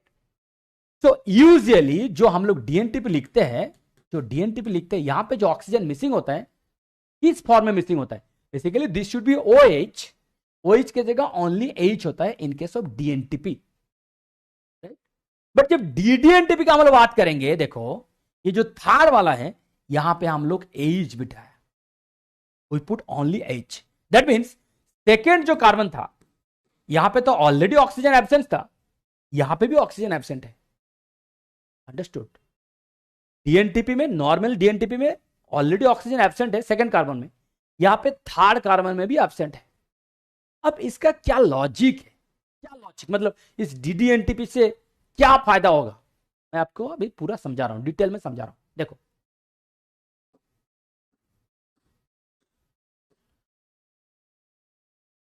मान लीजिए ऐसा एक चेन है, बी वेरी केयरफुल में बता रहा हूं, क्योंकि अभी मैं पूरा डीएनए रेप्लिकेशन को मैं समझा रहा हूं, एग्जैक्टली डीएनए चेन सिंथेसिस कैसे होता है। देखो, मान लीजिए ऐसे है AGCT, ठीक है, एक एक टेम्पलेट है, यहां पे T है। अब देखो, तो यहां पे कौन आएगा? C आएगा यहां पे, राइट? Try to understand. यहां पे C आएगा, यहां पे C आएगा। तो ये जो C यहां पे आएगा, C को हम लोग लिखते हैं कि इनकमिंग न्यूक्लियोटाइड। C आके किसके साथ बाइंड करेगा? T के साथ बाइंड करेगा, क्योंकि this bond is what? This is a phosphodiester bond. तो ये T क्या है? T है existing nucleotide. Try to understand. ये एक टेम्पलेट है, टेम्पलेट के अगेंस्ट पे डीएनए सिंथेसिस हो रहा है, राइट? तो T पे आ गया मान लीजिए पहले, तो एग्जिस्टिंग न्यूक्लियोटाइड है T, अब C आ रहे हैं, तो C को हम लोग बोलेंगे incoming nucleotide, T is already existing, right? अब देखो यहां पे C जो आएगा, C के साथ T का लिंक होगा by phosphodiester bond, and this is what exactly happens in DNA synthesis, a process called replication. अब देखते हैं कि कैसे होता है प्रोसेस। देखो, यहां पे बात करने से पहले मैं थोड़ा आपको और एक चीज में बता रहा हूं। जब आपका घर में कोई रिलेटिव आता है, कोई आपका दोस्त आता है, देन कौन पहले ग्रीट करते हैं? वेलकम कौन करते हैं? जो घर में रहते हैं, राइट? जो घर में रहते हैं, ही विल वेलकम द गेस्ट, होता है ना, प्लीज आइए आइए। सो हु विल से प्लीज आइए आइए? ऐसा थोड़ी होगा कि रिलेटिव आके बोले हाँ देखो मैं आ गया, वो होता है but my point is different, कि बेसिकली वेलकम कौन करते हैं? जो घर में रहते हैं, जो एग्जिस्टिंग है, जो एग्जिस्टिंग है, he will welcome the guest. तो यहां पे भी कौन एग्जिस्टिंग है? T. So T will welcome the entry of C. You understood मैं क्या बोल रहा हूं? T will welcome the entry of C, ठीक है? अब देखो कैसे होता है, तो मैं यहां पे ड्रॉ कर रहा हूं, देखो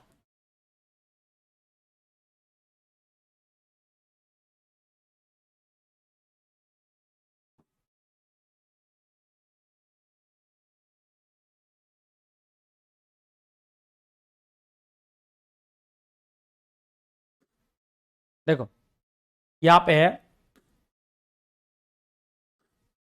टी, है सी, ओके? अब 1 2 3 4 5, 1 2 3 4 एंड 5। अब इसका alpha phosphate, beta phosphate and gamma phosphate, ठीक है? अब इसका मैं ए लिख रहा हूं, तो ए है आपका H, ए आपका OH, राइट। तो ये है H, ए है OH। मैं पहले आपको समझा रहा हूं कि डीएनए रेप्लिकेशन कैसे होता है।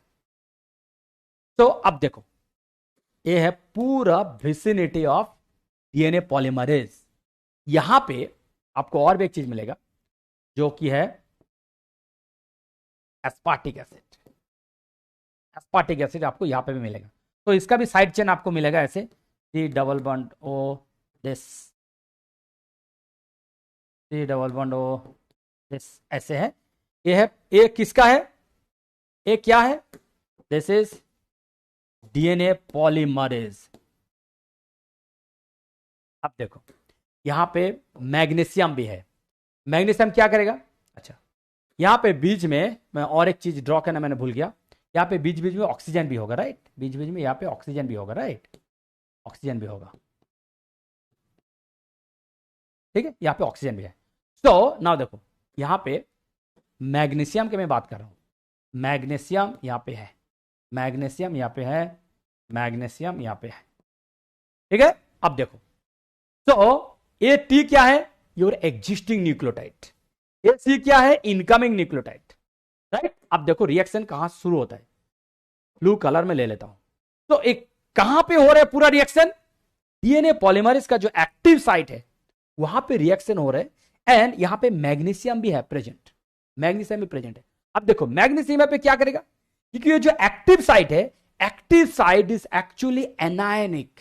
क्यों, क्योंकि एक्टिव साइड में दो एस्पार्टिक एसिड है, यहां पे भी O माइनस है, प्लस आपको जो इनकमिंग जो आ रहे हैं, जो भी इनकमिंग आएगा, चाहे CO, GO, AO, व्हाटएवर, जो भी इनकमिंग आएगा वो तो आएगा DNTP में आएगा, right. This is coming in the form of DNTP। सो जब DNTP में आ रहे सबके साथ ऐसे तीन फॉस्फेट होगा, अल्फा बीटा गामा फॉस्फेट करके आएगा, राइट। अब देखो एग्जैक्टली क्या होता है, तो यहां पे magnesium will interact with this O minus here on beta phosphate and gamma phosphate, यहां पे जो ऑक्सीजन है, ठीक है। Plus magnesium will also interact with this O minus and O minus here जो एस्पार्टिक एसिड है, सो दैट क्या होगा, यहां पे जो इतना एनायनिक एनवायरमेंट है, एनायनिक एनवायरमेंट को कोऑर्डिनेट करेगा, एनायनिक एनवायरमेंट को स्टेबल करेगा by presence of magnesium. So magnesium will take care of aspartic acid also, which are DNA polymerase का जो active side में है. At the same time, magnesium will also interact with beta phosphate and gamma phosphate का जो oxygen है, इसको सब stabilise कर देगा, कोऑर्डिनेट बॉन्ड से स्टेबलाइज कर देगा, राइट। जैसे स्टेबल हो जाएगा देन क्या होगा आपको मैं बता रहा हूं।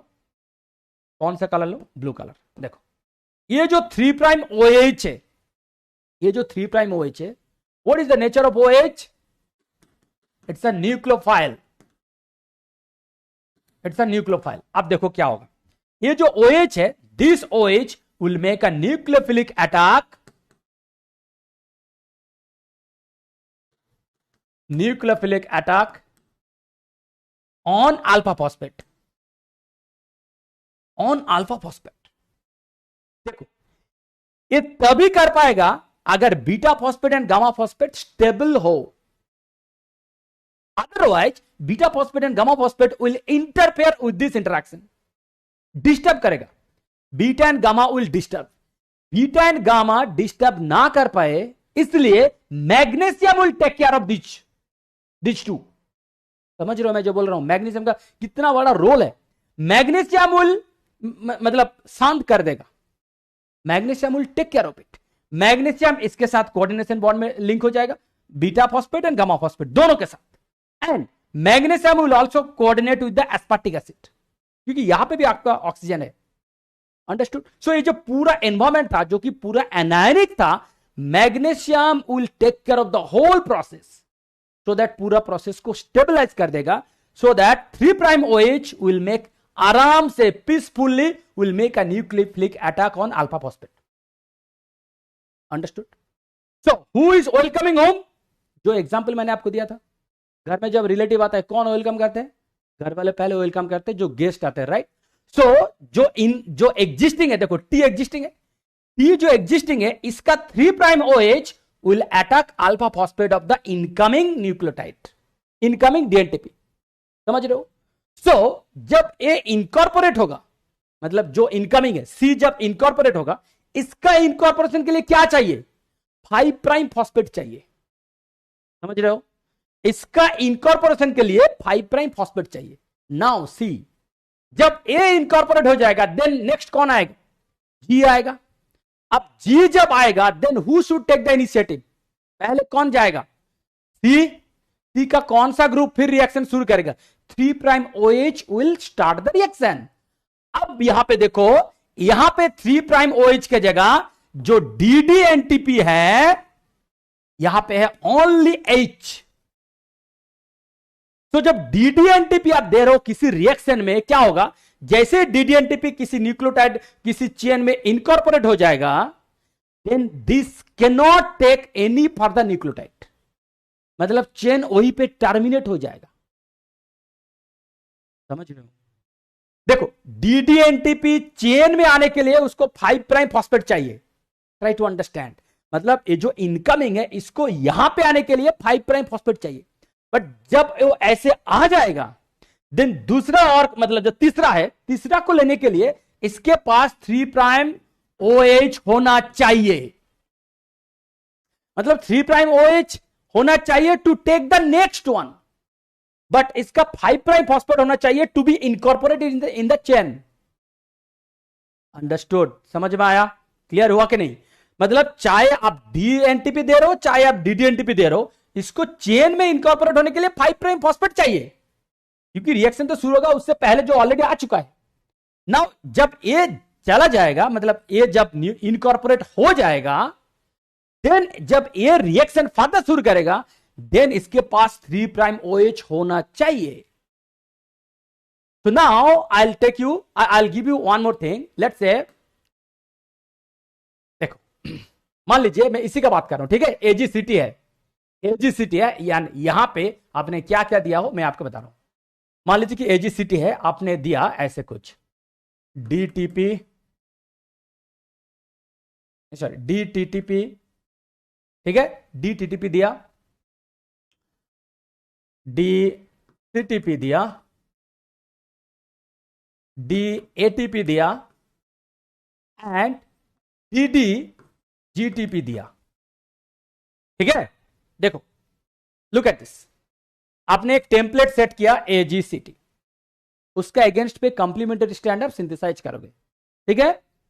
तो जो रिएक्शन आप बिठाए हो वहां पे ऐसे करके 4 न्यूक्लियोटाइड दिया, इस फॉर्मेट में दिया, DTTP, DCTP, DATP, DDGTP दिया। अब बोलो ये जो न्यूक्लियोटाइड यहां पे जो सिंथेसाइज होगा ऑलिगोन्यूक्लियोटाइड, कहां तक जाएगा? मतलब what will be the length of your oligonucleotide. अब देखो, पहले कौन आना चाहिए? T आना चाहिए। पहले कौन आना चाहिए? T आना चाहिए। तो T में क्या है? DTTP है, तो T हो जाएगा, नो प्रॉब्लम। देन क्या आना चाहिए? C आना चाहिए। ठीक है? C आना चाहिए। C में क्या है? DCTP, C भी हो जाएगा, नो प्रॉब्लम। देन क्या आना चाहिए? G आना चाहिए। G में क्या है? DDGTP, ठीक है? G हो जाएगा। जैसे G आ जाएगा देन और A आ नहीं पाएगा। Understood now? तो इसका अगेंस्ट पे अगर आप ऐसे रिएक्शन दिया हो, आपका लेंथ होगा only TCG। Now is it clear? बोलो बोलो, इज इट क्लियर?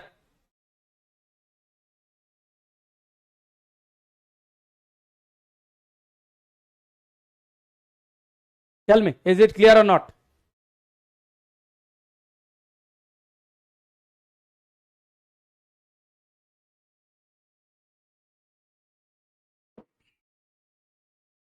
डन? सबको समझ में आया?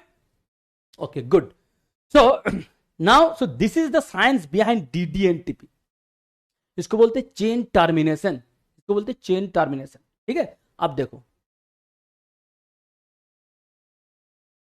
यहां पे है मैकेनिज्म ऑफ एक्शन, मतलब कैसे सेंगर डाइडिऑक्सी सीक्वेंसिंग किया जाता है। देखो, तो मान लीजिए एक DNA स्ट्रैंड है। लुक नाउ एवरीवन, एक DNA सिंगल स्ट्रैंड है, तो वहां से आपको तो डेफिनेटली दिखेगा नहीं कि यहाँ पे क्या लिखा है, आई एम श्योर। एनीवे, तो इसका अगेंस्ट पे आपको पहले क्या करना है? इसके अगेंस्ट पे आपको पहले क्या करना है? आपको पहले एक प्राइमर देना है। ठीक है? प्राइमर देना है। ये जो ऑरेंज कलर का प्राइमर है, ये जो ब्लैक कलर है, ब्लैक कलर के ऊपर ये आएगा, ठीक है, बस इसके ऊपर एनिलिंग होगा। तो इसको सिंथेसाइज करने के लिए आपको क्या चाहिए? ऑफकोर्स डीएनए पॉलीमरेज चाहिए। तो डीएनए पॉलीमरेज देखो ऐड है, डीएनए पॉलीमरेज एडेड है, ठीक है। देन सारे डीएनटीपी जो है वो एडेड है। देखो डीएटीपी, डीसीटीपी, डीटीटीपी, डीजीटीपी, सारे डीएनटीपी यहां पे एडेड है, ठीक है। अब इसका जो सीक्वेंस है, मतलब यहां से यहां तक इसका जो सीक्वेंस है, यही सीक्वेंस हमको निकालना है। Understood? That sequence is not known to me. Now I am sure many of you are thinking, okay, I'm sure definitely many of you will be extremely brilliant and talented. I expect, even though I am talking to you virtually, but I can sense few of you are extremely intelligent. Okay, anyway, so my first question to those I'm sure you will be thinking कि sir ये part तो हम लोग sequencing करेंगे क्योंकि ये part का sequence हमको नहीं पता है, fine. But my question is, ये जो ब्लैक वाला पार्ट है that is also the same part of your whole gene, right? तो इसके अगेंस्ट पे प्राइमर कैसे डिजाइन कर दिया आप? सर इसके अगेंस्ट पे प्राइमर कैसे डिजाइन कर दिया? क्योंकि प्राइमर डिजाइन करने के लिए सीक्वेंस इंफॉर्मेशन जाना जरूरी है, राइट? तो आप पूरा जीन है, आप बोल रहे हो कि फर्स्ट 5-6 न्यूक्लियोटाइड आपको पता है, इसलिए आपने प्राइमर डिजाइन कर दिया एंड बाकी वाला का सीक्वेंस आप सीक्वेंसिंग से आपको पता चलेगा। दैट इज फाइन कि उसका सीक्वेंसिंग पता चलेगा। बट ये जो ब्लैक वाला पार्ट है उसका सीक्वेंस कहां से पता चला सर आपको? Has anyone written? कोई नहीं लिखा है। Anyway I am telling you, देखो फर्स्ट ऑफ ऑल ऐसे जरूरी नहीं है कि ये जो ब्लैक वाला पार्ट है it has to be a part of gene, इसका कोई जरूरी नहीं है। क्योंकि मान लीजिएगा आपने कोई जीन या तो डीएनए किसी सोर्स से आपको मिला जिसके बारे में आपको बिल्कुल नॉलेज नहीं है, नो आइडिया नथिंग, तो आप क्या करोगे? मान लीजिए कि आप फॉरेंसिक साइंस में काम कर रहे हो विथ सीबीआई टीम। सीबीआई नाम तो सुना होगा, राइट?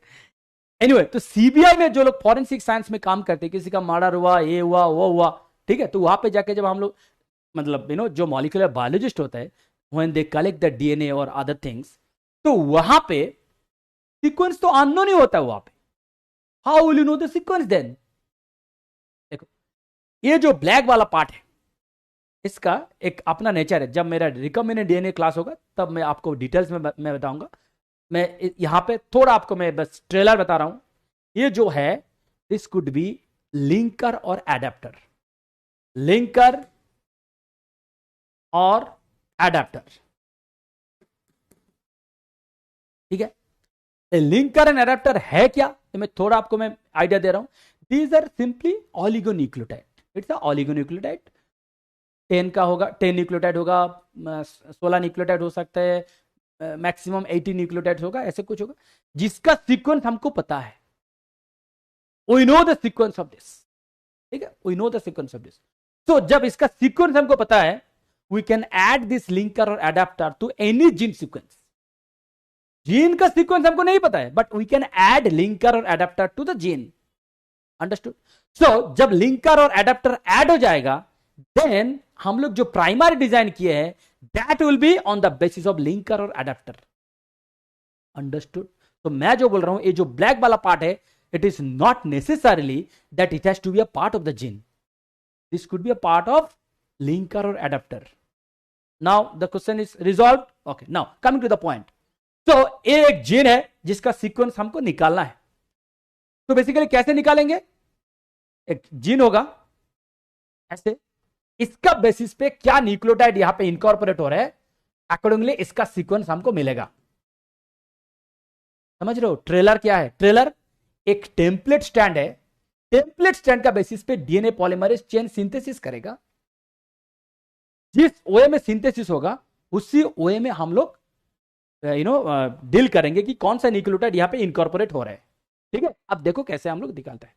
तो सिंथेसिस करने के लिए यूनिट डीएनए पॉलीमरेज, तो डीएनए पॉलीमरेज ऐड किया एंड आपको चाहिए सारे डीएनटीपीज, ये भी कर दिया, राइट। ये करने के बाद आपने पूरा जो रिएक्शन मिक्सचर है, जिसको मास्टर मिक्स बोलते हैं, पूरा रिएक्शन मिक्स करने के बाद 4 डिफरेंट ट्यूब्स में, देखो प्रिपेयर फॉर रिएक्शन मिक्सचर करने के बाद 4 डिफरेंट ट्यूब में उसको बांट दिया। 4 डिफरेंट ट्यूब में उसको डिस्ट्रीब्यूट कर दिया, 1/4 1/4 1/4 1/4 करके। अब देखो ये जो हर एक ट्यूब है, हर एक ट्यूब में फर्स्ट में देखो डी एटीपी है। ये क्या है? D ATP. ये क्या है? D CTP. ये क्या है? D TTP. यह क्या है? D GTP. मतलब हर एक ट्यूब में ये जो टोटल मास्टर मिक्स हर एक ट्यूब में है, बट हर एक ट्यूब में आपने एक एक डी एनटीपी डाल के रखा to stop the reaction. Understood? To stop the reaction. अब देखो कैसे होता है। तो जैसे मैंने आपको दिखाया था कि मान लीजिए कि डी एटीपी है, मतलब जैसे ए इनकॉर्पोरेट हो गया तो चेन वहीं पे स्टॉप हो जाएगा। अंडरस्टूड? जैसे ए इनकॉर्पोरेट हुआ तो चेन वहीं पे स्टॉप हो जाएगा। अंडरस्टूड? सो देखो अल्टीमेटली जो जेल आएगा आपको ऐसे दिखेगा, D ATP, D CTP, D TTP, D GTP. ठीक है, ऐसे आपको एक जेल मिलेगा। ठीक है, जेल मिलेगा। जेल जब मिलेगा इसको अब रीड कैसे करोगे? इसको रीड करोगे ऐसे 5' to 3'। प्लीज रिमेंबर, हम लोग रीड करेंगे बॉटम अप। तो बॉटम वाला होगा 5', ऊपर वाला होगा 3'। अब देखो एकदम सबसे नीचे जो बैंड, सबसे नीचे जिसका बैंड आया वो क्या है? डी सीटीबी, मतलब दिस विल बी सी। देखो सी है, दिस इज सी। नेक्स्ट ऊपर क्या है? जी, इधर है जी, सो जी है। अब देखो ये क्या है? This is the newly synthesized strand. This is newly synthesized strand 5' to 3'। मतलब ऐसे है, मान लीजिए 3' to 5'। ये जो न्यूली सिंथेसाइज्ड स्ट्रैंड हुआ, दिस इज 5' to 3'। ये हुआ, ये जो सीक्वेंस है यहां से जो ये जो मिला आपको, दैट रिप्रेजेंट्स दिस। ठीक, अब आपका जीन सीक्वेंस किसका है? ए वाला, मतलब ऊपर वाला। उसका बेसिस पे ये सिंथेसिस हो रहे हैं। ट्राई टू अंडरस्टैंड, यहां पे थोड़ा कॉम्प्लिकेटेड है। इस ए है टेम्पलेट, ए है सिंथेसाइज्ड। ठीक है, आपको किसका सीक्वेंस जानना चाहते हो? You want to know the sequence of your template, क्योंकि टेम्पलेट का सीक्वेंस आपको नहीं पता है। अंडरस्टूड? टेम्पलेट का सीक्वेंस आपको नहीं पता है। तो ये जो सीक्वेंस है जो मिला, this is basically the synthesized from 5' to 3'। देखो 5' to 3'। अंडरस्टूड? तो इसका बेसिस पे जब आप जाओगे, so that will B 3' to 5', क्योंकि टेम्पलेट होगा जस्ट ऑपोजिट 3' to 5'। राइट? अब देखो यहां पे जो सीक्वेंस है इसके साथ थोड़ा मैच करो। इधर 3' है, इधर 5' है। 5' एंड हो रहा है जीटीसी या तो एजीटीसी। 5' एंडिंग हो रहा है एजीटीसी। 5' एंडिंग होगा ए 5', एजीटीसी। ए है 3', ए है 5'। देखो ये 3', ये 5', क्योंकि ये था 5', 3', तो जस्ट उल्टा हो जाएगा 3', 5'। तो देखो एंड कहां से हो रहा है? एजीटीसी। यहां पर भी था एजीटीसी। क्या समझ में आया? मैं फिर आपको रिपीट कर रहा हूं। आपका ए जीन सीक्वेंस था, जिसका सीक्वेंस आपको निकालना था, जिसका सीक्वेंस आपको पता करना चाहिए था। राइट? उसका बेसिस पे आप पूरा सब कुछ किया। करने के बाद जो आप जेल जो मिला, जो जेल आप रन किए हो, इस जेल को जब आप रीड करोगे, ये जेल से जो आपको सीक्वेंस मिलेगा, दैट इज द सिंथेसाइज्ड वाला स्ट्रैंड। क्योंकि ये कहां से मिला आपको? डीएनए पॉलीमरेज से आपको मिला। राइट? तो डीएनए पॉलीमरेज से जो मिला, this is the synthesized one.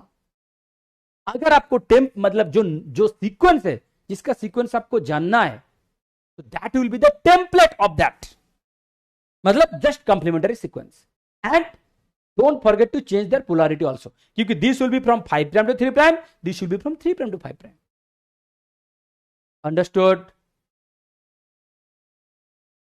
Yes yes Shivam, reverse forward ऐसे होगा, but the most important thing is यहां पे चारों रिएक्शन जो होगा अलग अलग, इन प्रेजेंस ऑफ डीडीसीटीपी, डीडीटीटीपी, डीडीजीटीपी, अलग अलग है। Understood? Next, Maxam Gilbert sequencing. Maxam Gilbert sequencing क्या है, इसका थोड़ा वर्किंग प्रिंसिपल मैं थोड़ा बता देता हूं, then I will take you to mechanism of action.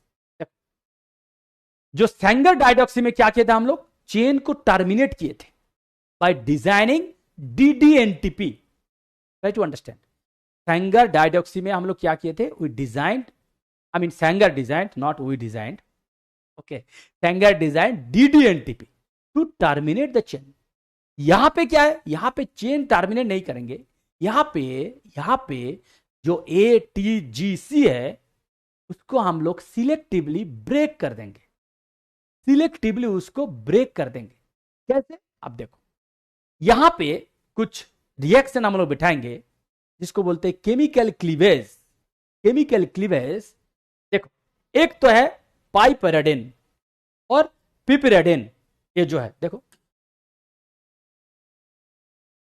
पिपरेडिन और पाइपरेडिन व्हाटएवर, इसको हम लोग क्यों यूज करेंगे, what will this do, this will, देखो एक वन स्ट्रैंड है, दिस इज वन स्ट्रैंड, ये स्ट्रैंड आपको मैं थोड़ा ऐसे लिख देता हूं पहले, so that you can easily correlate. Strand ऐसे CACGGT ऐसे है, देखो ऐसे, ठीक है। सो एक ग्रीन कलर वाला जो बॉल है क्या है, these are what, these are phosphate, these are phosphate, जो ग्रीन कलर वाला है ये सब क्या है, ये सब फॉस्फेट। रेड कलर क्या है, सुगर, रेड कलर क्या है, सुगर, बाकी सब आपका नाइट्रोजनस बेस है। अंडरस्टूड, पहले समझो ये पिक्चर है क्या, एक ग्रीन कलर वाला क्या है, सब फॉस्फेट है, रेड कलर वाला क्या है, सब सुगर है, बाकी सब ये सब क्या है, these are all nitrogen base. Okay, now देखो ये जो पाइपरेडिन हम लोग यूज किया है ये क्या करेगा, ये जो फॉस्फोडाइस्टर बॉन्ड है इसको सब ब्रेक कर देगा, it will break all the phosphodiester bond. ठीक, नाउ यहां पे हम लोग और दो सिलेक्टिव केमिकल एजेंट लेंगे, एक का नाम है डाइमिथाइल सल्फेट, दूसरे का नाम है हाइड्रोजन। अब देखो ये लोग क्या करेंगे, ये जो हाइड्रोजन है that will mainly attack on pyrimidine, देखो it will attack on T और C। डाइमिथाइल सल्फेट जो है it will attack mainly on purine, on A और on G। नाउ अटैक मतलब क्या करेगा, ग्लाइकोसाइडिक बॉन्ड को ब्रेक कर देगा। Understood, understood. सो चाहे वो प्यूरिन का हो चाहे वो पिरिमिडिन का हो, ग्लाइकोसाइडिक बॉन्ड को ब्रेक कर देगा। तो देखो यहां पे मैं नहीं लिख रहा चाह रहा हूं क्योंकि बोर्ड थोड़ा और हेजी हो जाएगा, it will be difficult for you to again if you wish to make any note. यहां से आपको डायरेक्ट पता चल रहा है, and if you listen to me you can easily understand. तो हाइड्रोजन हम लोग यूज करेंगे to break the glycosidic bond between the pyrimidines, I mean in the pyrimidines, and dimethyl sulphate हम लोग यूज करेंगे to break the glycosidic bond in purines. ठीक है, so this is the way how we will break the DNA strands. तो this reaction, I mean this Maxam Gilbert sequencing में जो reaction follow होता है, जो प्रिंसिपल फॉलो होता है, इसको बोलते हैं chemical cleavage reaction. Chemical cleavage reaction Sengar dioxy में क्या था, डाइडिऑक्सी चेन टर्मिनेशन, यहां पे क्या है, केमिकल क्लीवेज रिएक्शन। अब चलो मैं आपको दिखाता हूं एग्जैक्टली कैसे रिएक्शन बिठाते हैं। लुक, ये आपका डबल स्ट्रैंडेड डीएनए, ठीक है, ये आपका डबल स्ट्रैंडेड डीएनए। एक साइड में एक क्या किया, radio level phosphate, radio level phosphate 32P radio level किया, ठीक है, एक स्टैंड में रेडियो लेवल किया। अब डीएनए को आप डीनेचर कर दो, ठीक है, please listen to me very careful. DNA को डीनेचर कर दो, करने के बाद जहां पे आपको रेडियो एक्टिविटी मिल रहे हैं वही वाला स्टैंड को रखो आप, you keep only that, the labelled one, देखो लेवल्ड वन, ठीक है। देन इसको चारों ट्यूब में डिस्ट्रीब्यूट कर दो, चारों ट्यूब में डिस्ट्रीब्यूट कर दो, चारों ट्यूब में डिस्ट्रीब्यूट कर दो, ठीक है। चारों ट्यूब में जब डिस्ट्रीब्यूट कर रहे हो, यहां पे देखो लिखा है कि यहां पे है ओनली G, यहां पे है A+G, यहां पे है T+C, यहां पे है C। This is very very important. देखो G, A+G, T+C and C, क्या लिखा है, specific bases will be destroyed and fragments will be formed. यहां पे ये जो है G, A+G, T+C and C, यहां पे क्या होगा, specific bases will be destroyed by which method, by previously जो डिस्क्राइब किया, प्यूरिन, पिरिमिडिन, जहां पे जो है देखो ये सब क्या है, ओनली G का है, ये ओनली A+G का है, so in this case you are dealing with only purines, यहां पे you are dealing with pyrimidines. Understood? तो जहां पे जो केमिकल का नाम दिया हुआ है, जहां पे हाइड्रोजन का नाम दिया, हाइड्रोजन दोगे, जहां पे और जहां पे आपको फॉस्फोडाइस्टर बॉन्ड क्लीवेज करने के लिए पाइपराइडिन दिया है, वो आपको सब में देना है, पाइपराइडिन आपको सब में देना है, क्योंकि फॉस्फोडाइस्टर बॉन्ड सब में होगा।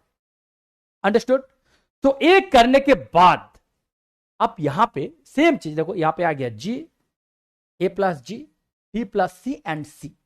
अब देखो इस जेल को आप कैसे रीड करोगे, काफी इंटरेस्टिंग है। अब बात बहुत सिंपल भी है, बहुत सिंपल है। देखो मैं बोल रहा हूं ऐसे 1 2 3 एंड 4, मतलब 4 लेन से आप डील कर रहे हो, राइट?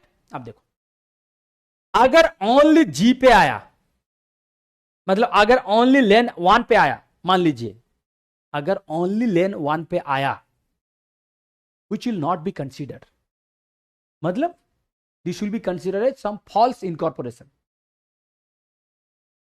नहीं समझ में आया? मैं आपको बता रहा हूं क्या होना चाहिए। देखो यहां पे G है, यहां पे भी A प्लस G है, तो होना चाहिए लेन 1 लेन 2 दोनों में सेम जगह पे बैंड आना चाहिए।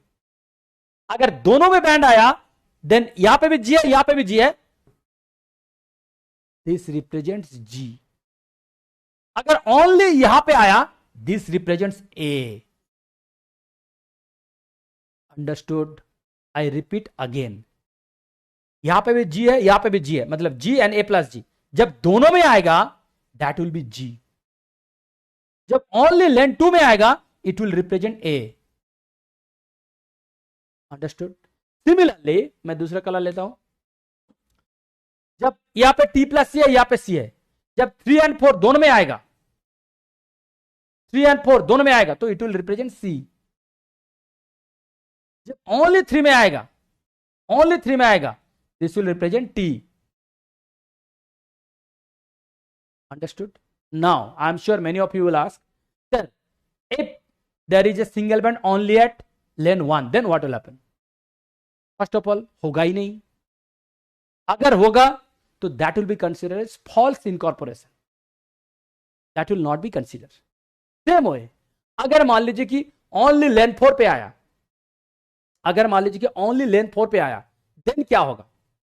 अगर मान लीजिए कि only lane 4 पे आया, जो कि नहीं होना चाहिए, जो कि नहीं होना चाहिए, तो if you get any band at only 4, again that will be considered as misincorporation. Understood? So जहां जहां पे कॉमन है एग्जैक्टली ऐसे होगा। अंडरस्टूड? नाउ इसको आप रीड कैसे करोगे? Again 5 prime to 3 prime, 5 prime to 3 prime. अब नीचे देखो मैंने क्या लिख के लाया, देखो। तो इसको अगर रीड करोगे तो रीड करो थोड़ा, ATACT, ATACT, ये क्या है? This is the sequence strand, this is the sequence strand. इसका कंप्लीमेंट्री स्ट्रैंड क्या होगा? ये अगर 3 प्राइम टू 5 प्राइम, ये अगर ये जो होगा this will be 5 prime to 3 prime, right? So इसलिए लिख दिया 5 प्राइम टू 3 प्राइम। तो कंप्लीमेंट्री स्ट्रैंड क्या होगा? 3 prime to 5 prime, so this will be just complementary, A की जगह टी, टी की जगह। अंडरस्टूड? अब बोलो समझ में आया कि नहीं? अच्छा यहां पे क्या क्वेश्चन है? How is the gel rate? वो तो मैंने बोल दिया। पार्थ रबिया, सर किसी बैक्टीरिया का डीएनए लेंथ दिया तो उसका बेस पेयर कितना है, वो कैसे कैलकुलेट करें? किसी बैक्टीरिया का डीएनए लेंथ दिया है, उसका बेस पेयर कितना है, वो कैसे कैलकुलेट करें? लेंथ किस में दिया? पार्थ ये बताओ, लेंथ किस में दिया? लेंथ किस में दिया? किस यूनिट में दिया? नैनोमीटर में, एमस्ट्रॉन्ग में? आपको काली मैंने बताया कि डीएनए का जो सिंगल टर्न है, सिंगल ट्विस्ट जो पीच है, यहां पे कितना बेस पेयर होगा? 10 बेस पेयर होगा। तो लेंथ कितना होगा वो मैंने बताया। तो अकॉर्डिंगली जस्ट कैलकुलेट, क्या है इसमें? Understood? Next, pyrosequencing. Pyrosequencing is a technique, ठीक है? इसको 4-5-4 सीक्वेंसिंग भी बोलते हैं। क्यों बोलते हैं आपको पता है? एक्चुअली पायरो सीक्वेंसिंग टेक्निक काफी बाद में आया, लाइक सेंगर सीक्वेंसिंग बहुत पहले आया, मैक्सिमम गिलबर्ट बहुत पहले आया, ये तो बहुत रिसेंट का है, रिसेंट का है। तो ये सीक्वेंसिंग जब हो गया तब पूरा टेक्नोलॉजी को किसी कंपनी को लाइसेंस दिया गया कि now you can also start providing services like DNA sequencing service होता है ना, DNA sequencing comes under service like biotech company, they provide this services.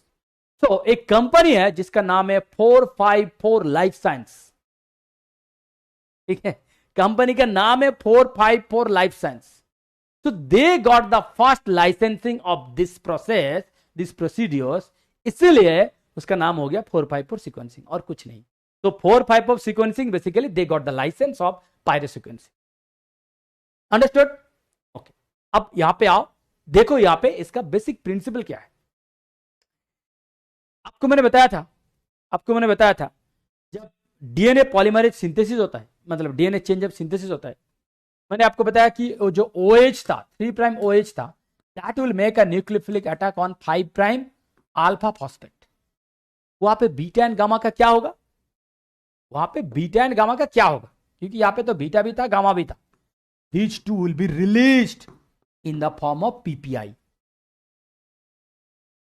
मतलब every time a DNTP will be incorporated, beta and gamma phosphate will be released, pyrophosphate will be released every time।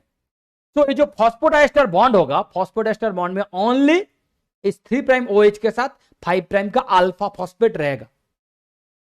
Understood?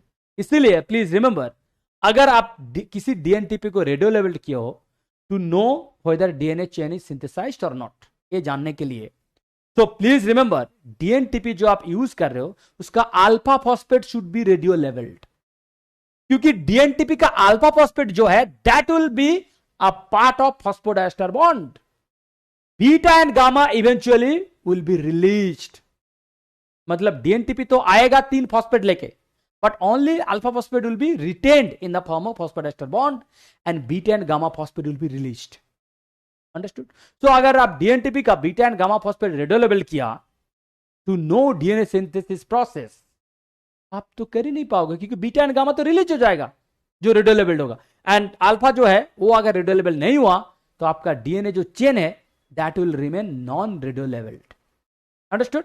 Okay, anyway, so एक चीज तो आपको समझ में आ गया कि every time a dNTP is incorporated there will be a release of beta and gamma phosphate. That's it, it is so simple. So using this, देखो साइंस कितना ब्यूटीफुल है, कितना ब्यूटीफुल है साइंस। अब देखो कैसे किया लोग, ओलिगोन्यूक्लियोटाइड यूजिंग पॉलीमरेज, जब इसको आप सिंथेसाइज कर रहे हो then n will become n+1, मतलब एक और न्यूक्लियोटाइड इंक्रीज हो जाएगा, and there will be release of pyrophosphate. Understood? अब देखो ये जो पायरोफॉस्फेट है इसके साथ एपीएस आप डालोगे, इस पायरोफॉस्फेट में कितना फॉस्फेट है? 2 फॉस्फेट है। एपीएस में और एक फॉस्फेट है, एमोनियम परसल्फेट, इसमें और एक फॉस्फेट है। तो ये जो फॉस्फेट है, this phosphate will be released, this phosphate will be added to this so that it will become ATP। मतलब using pyrophosphate you can convert pyrophosphate to ATP। कौन करेगा? an enzyme called ATP sulfurylase। ATP sulfurylase। so ATP sulfurylase will convert PPI to ATP। ठीक है? अब देखो, this is step 1, there is step 2। यहां पे क्या होगा, जैसे ही एटीपी जनरेट हुआ, as you know that ATP is the source of energy, ATP को यूज करके एक एंजाइम है जिसका नाम है luciferase. Luciferase will convert luciferin to oxyluciferin. Luciferin को ऑक्सीलुसिफरिन में कन्वर्ट करेगा एन एंजाइम कॉल्ड लुसिफरेज। यहां पे क्या होगा, ATP will be converted to AMP and PPi again. And जब ATP will be converted to PPI, देखो ATP will be converted to AMP and PPI, then यहां पे एनर्जी रिलीज होगा and it will emit light. It will emit light. So अगर पूरा चीज को एक साथ आप सिंक्रोनाइज कर दिया देन आपको क्या मिलेगा? Every time a dNTP is incorporated you will observe light. Understood? समझ रहे हो? समझ रहे हो ना मैं जो बोल रहा हूं? Every time a dNTP is incorporated a light will be produced. So there are two sequential reaction. Simply आपको पता है कि जब डीएनटीपी इनकॉर्पोरेट होगा pyrophosphate will be released and उसको लेके एटीपी जनरेट होगा एंड सेम एटीपी को फिर फिर यूज करके एटीपी को एएमपी प्लस पीपीआई में कन्वर्ट होगा एंड लूसीफरिन यहां पे क्या है? This is a substrate, this is a substrate. Luciferin को ऑक्सीलूसीफरिन में जब कन्वर्ट किया जाएगा then it will produce light and this light will be detected, this light will be detected। अब देखो कैसे कर रहा है मैकेनिज्म ऑफ एक्शन। देखो यहां पे दो there are two ways to detect the light, one is solid phase pyrosequencing, another one liquid phase pyrosequencing। अब देखो कैसे होगा।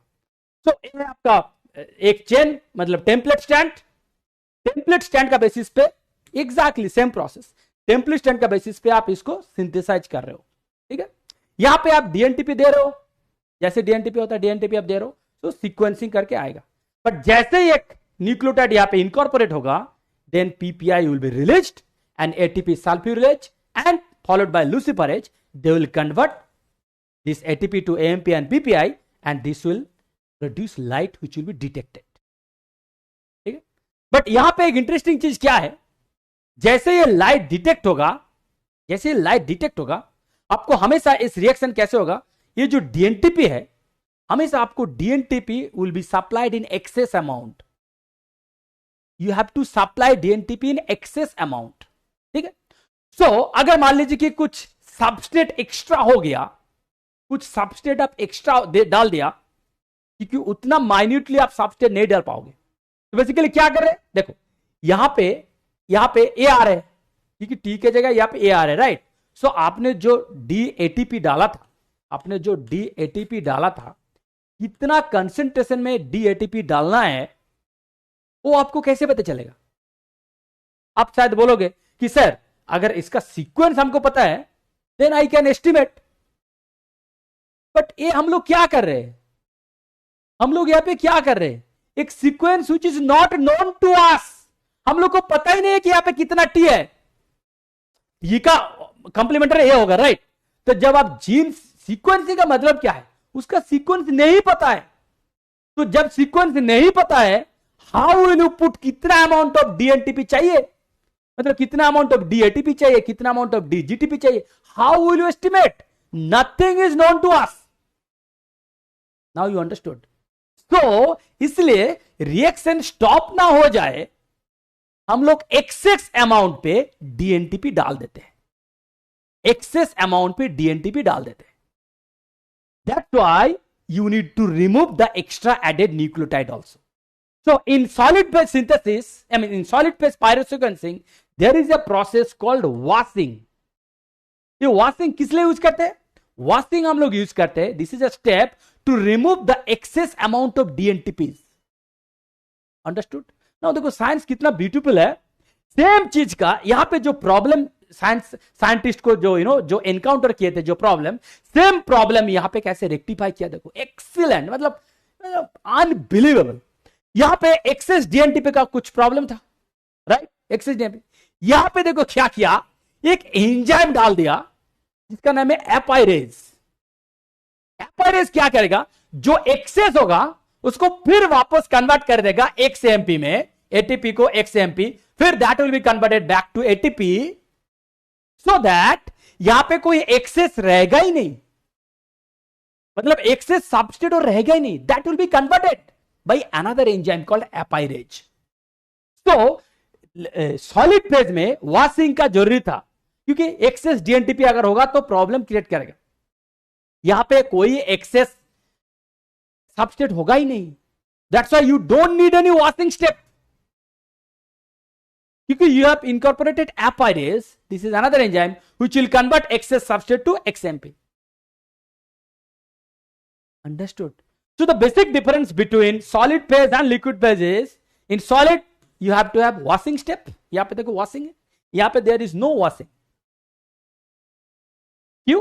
क्योंकि वॉशिंग मतलब क्या, एक्सेस सबस्ट्रेट अगर हो गया देन इट में create some additional problem with the ongoing reactions, इसलिए उसको हमेशा आपको रिमूव करना पड़ेगा यूजिंग वॉशिंग स्टेप, कि जो डीएनटीपी काम में यूज नहीं हो रहे, राइट। सो यहां पे वो प्रॉब्लम को सॉर्ट आउट किया गया by adding another enzyme called apyrase which will eventually convert ATP to XMP. Understood? So this will come under liquid phase pyrosequence. Now अब देखो यहां पे सीक्वेंस आपको कैसे मिलेगा, देखो यह है पायरोग्राम। तो जो लाइट डिटेक्शन होगा, देखो लाइट का कैसे डिटेक्शन होगा, तो ये है लाइट जो डिटेक्शन है, लाइट का एक इंटेंसिटी होगा, इंटेंसिटी कैसे इंटेंसिटी होगा, देखो अगर ए आया तो मान लीजिए कि ए का बेसिस पे आपको इतना मिला, ठीक है।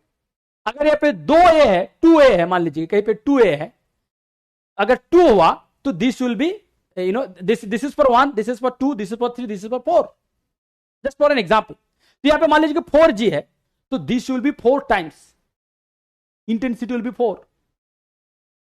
अंडरस्टूड?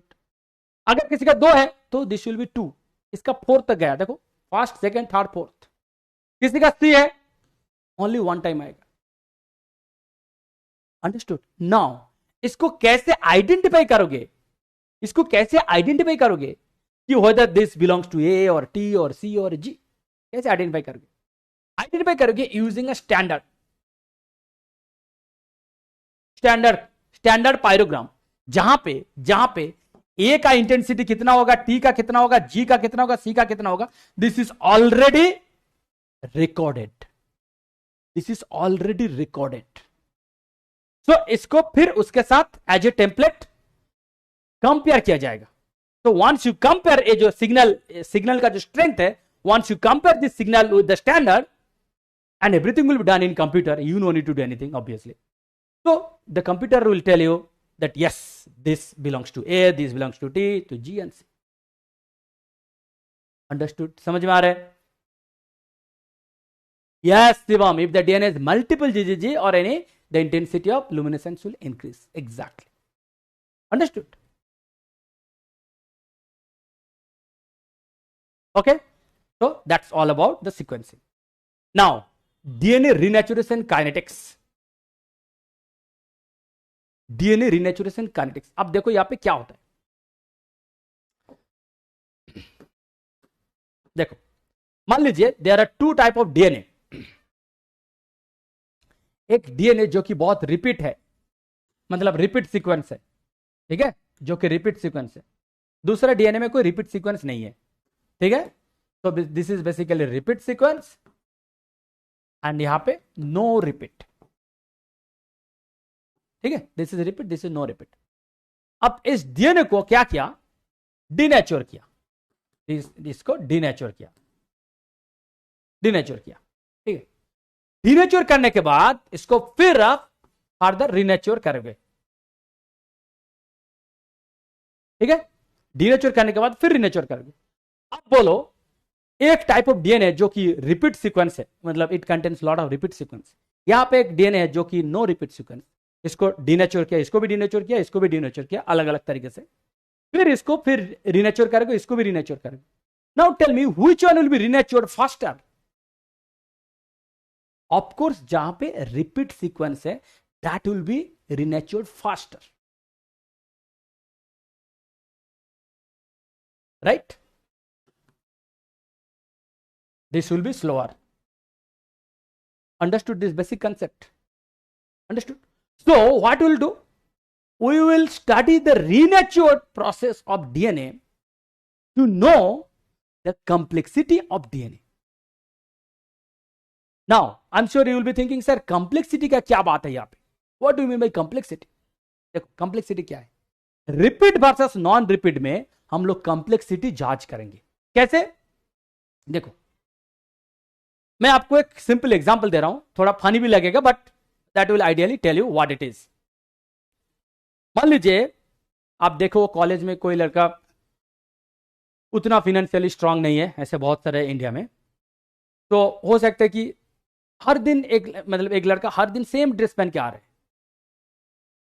एक लड़का हर दिन सेम ड्रेस पहन के आ रहा है, तो basically he is repeating the same dress. हम लोग उसके बारे में क्या बोलते हैं? देखो लड़का कितना सिंपल है देखो लड़का कितना सिंपल है कि हर दिन सेम ड्रेस पहन के आ रहा है, क्योंकि वो ड्रेस को रिपीट कर रहे हैं।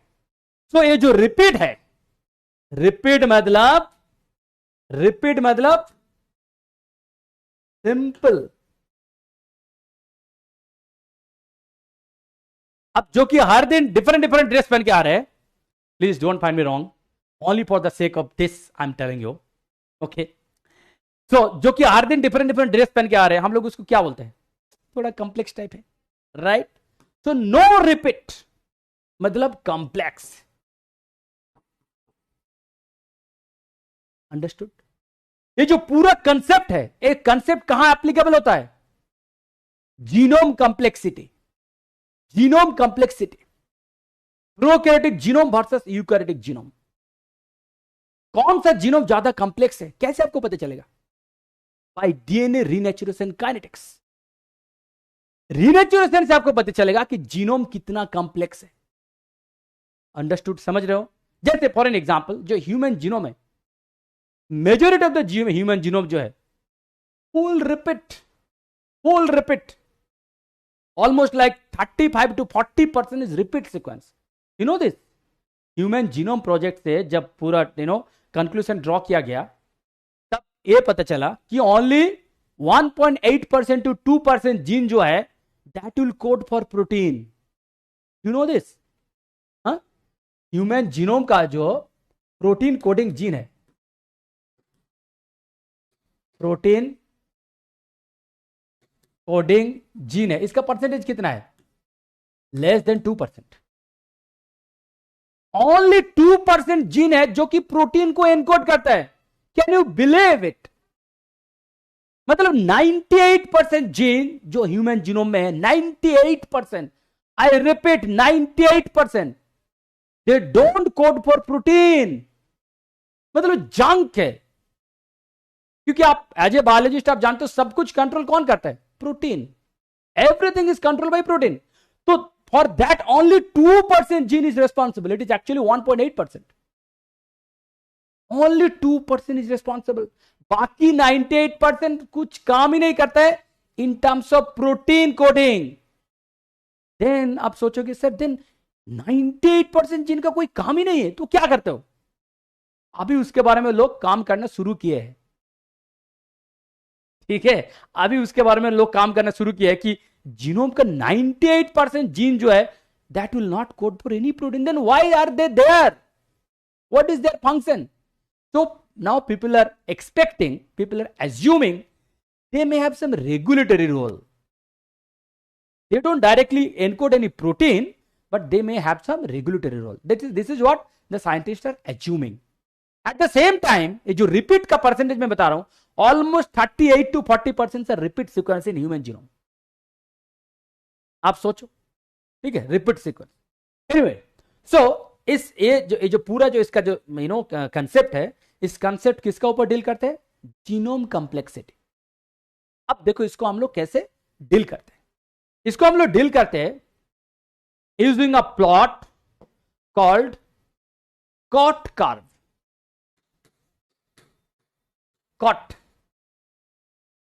Cot curve. Now what is this cot curve?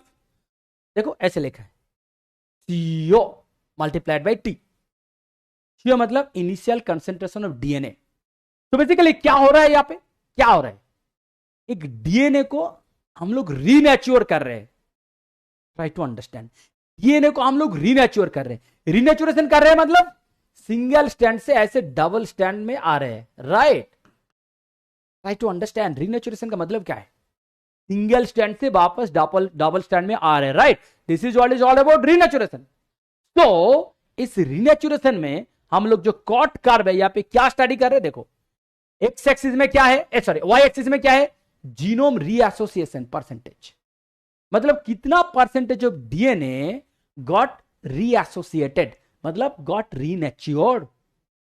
यहां पे क्या है? With respect to time, with respect to time initial concentration of DNA को आप मल्टीप्लाई कर रहे हो, ठीक है। यहां पे जो आपको ऐसे ये जो कर्व मिलेगा, इस कर्व से आपको क्या पता चलेगा, देखो इस कर्व से आपको ए पता चलेगा। देखो लुक एट दिस, यहां पे 3 डिफरेंट जीनोम है, there are 3 different genomes, 3 different population से 3 डिफरेंट जीनोम से हम लोग डील कर रहे हैं। This is one population, this is another population, this is another population, ठीक है। देखो सो लॉग कॉट वैल्यू, यहां पे क्या है, percentage of DNA got reassociated, Y axis में क्या है, percentage of DNA got reassociated. अब देखो इसका क्या है, कॉट वैल्यू क्या है, ज्यादा है, कॉट वैल्यू ज्यादा है, इसका कॉट वैल्यू कम है, राइट। नाउ कॉट वैल्यू ज्यादा है का मतलब क्या है, what do mean by cot value ज्यादा है। कॉट वैल्यू ज्यादा है मतलब, कॉट वैल्यू ज्यादा है मतलब इसका टाइम देखो, time is very less, time is very less मतलब बहुत क्विकली इट विल बी रीनेच्योर्ड। यहां पे टाइम देखो काफी ज्यादा है, मतलब renaturation time is very very high, मतलब इसको ज्यादा टाइम लगेगा टू रीनेच्योर, इसको कम टाइम लगेगा टू रीनेच्योर, अंडरस्टूड। सो ना आप बताओ किसको कम टाइम लगेगा टू रीनेच्योर, जो कि रिपीट सीक्वेंस है, आई टोल्ड। किसको कम टाइम लगेगा टू रीनेच्योर, जिसका रिपीट सीक्वेंस है। किसको ज्यादा टाइम लगेगा टू रीनेच्योर, जो कि नॉन रिपीट है। नॉन रिपीट मतलब complex, single copy, this is complex flow, understood. Repeat मतलब सिंपल, समझ रहे हो मैं जो बोल रहा हूं, I repeat again. X axis Y axis दोनों के साथ आप डील करो, कोई प्रॉब्लम नहीं है। ये जो लॉग कॉट वैल्यू है, यहां पे कॉट वैल्यू क्या है, यहां पे कॉट टाइम क्या है, कम है, टाइम कम है, इसका मतलब क्या है, हम लोग क्या स्टडी कर रहे हैं, रीनेचुरेशन को स्टडी कर रहे हैं। Try to understand, we are studying renaturation time, nothing else. इसका रीनेचुरेशन टाइम कम है, मतलब it will take less time to renature. कौन लेस टाइम लेता है, जो कि रिपीट सीक्वेंस है। इट विल, इसका रीनेचुरेशन टाइम ज्यादा है, कौन ज्यादा टाइम लेते हैं, जो कि नॉन रिपीट है, मतलब कॉम्प्लेक्स है, समझ रहे हो। सो कॉट कर्व से आपको क्या पता चलेगा, जीनोम कॉम्प्लेक्सिटी, अंडरस्टूड। सबका समझ में आया, अभी सबका समझ में आया।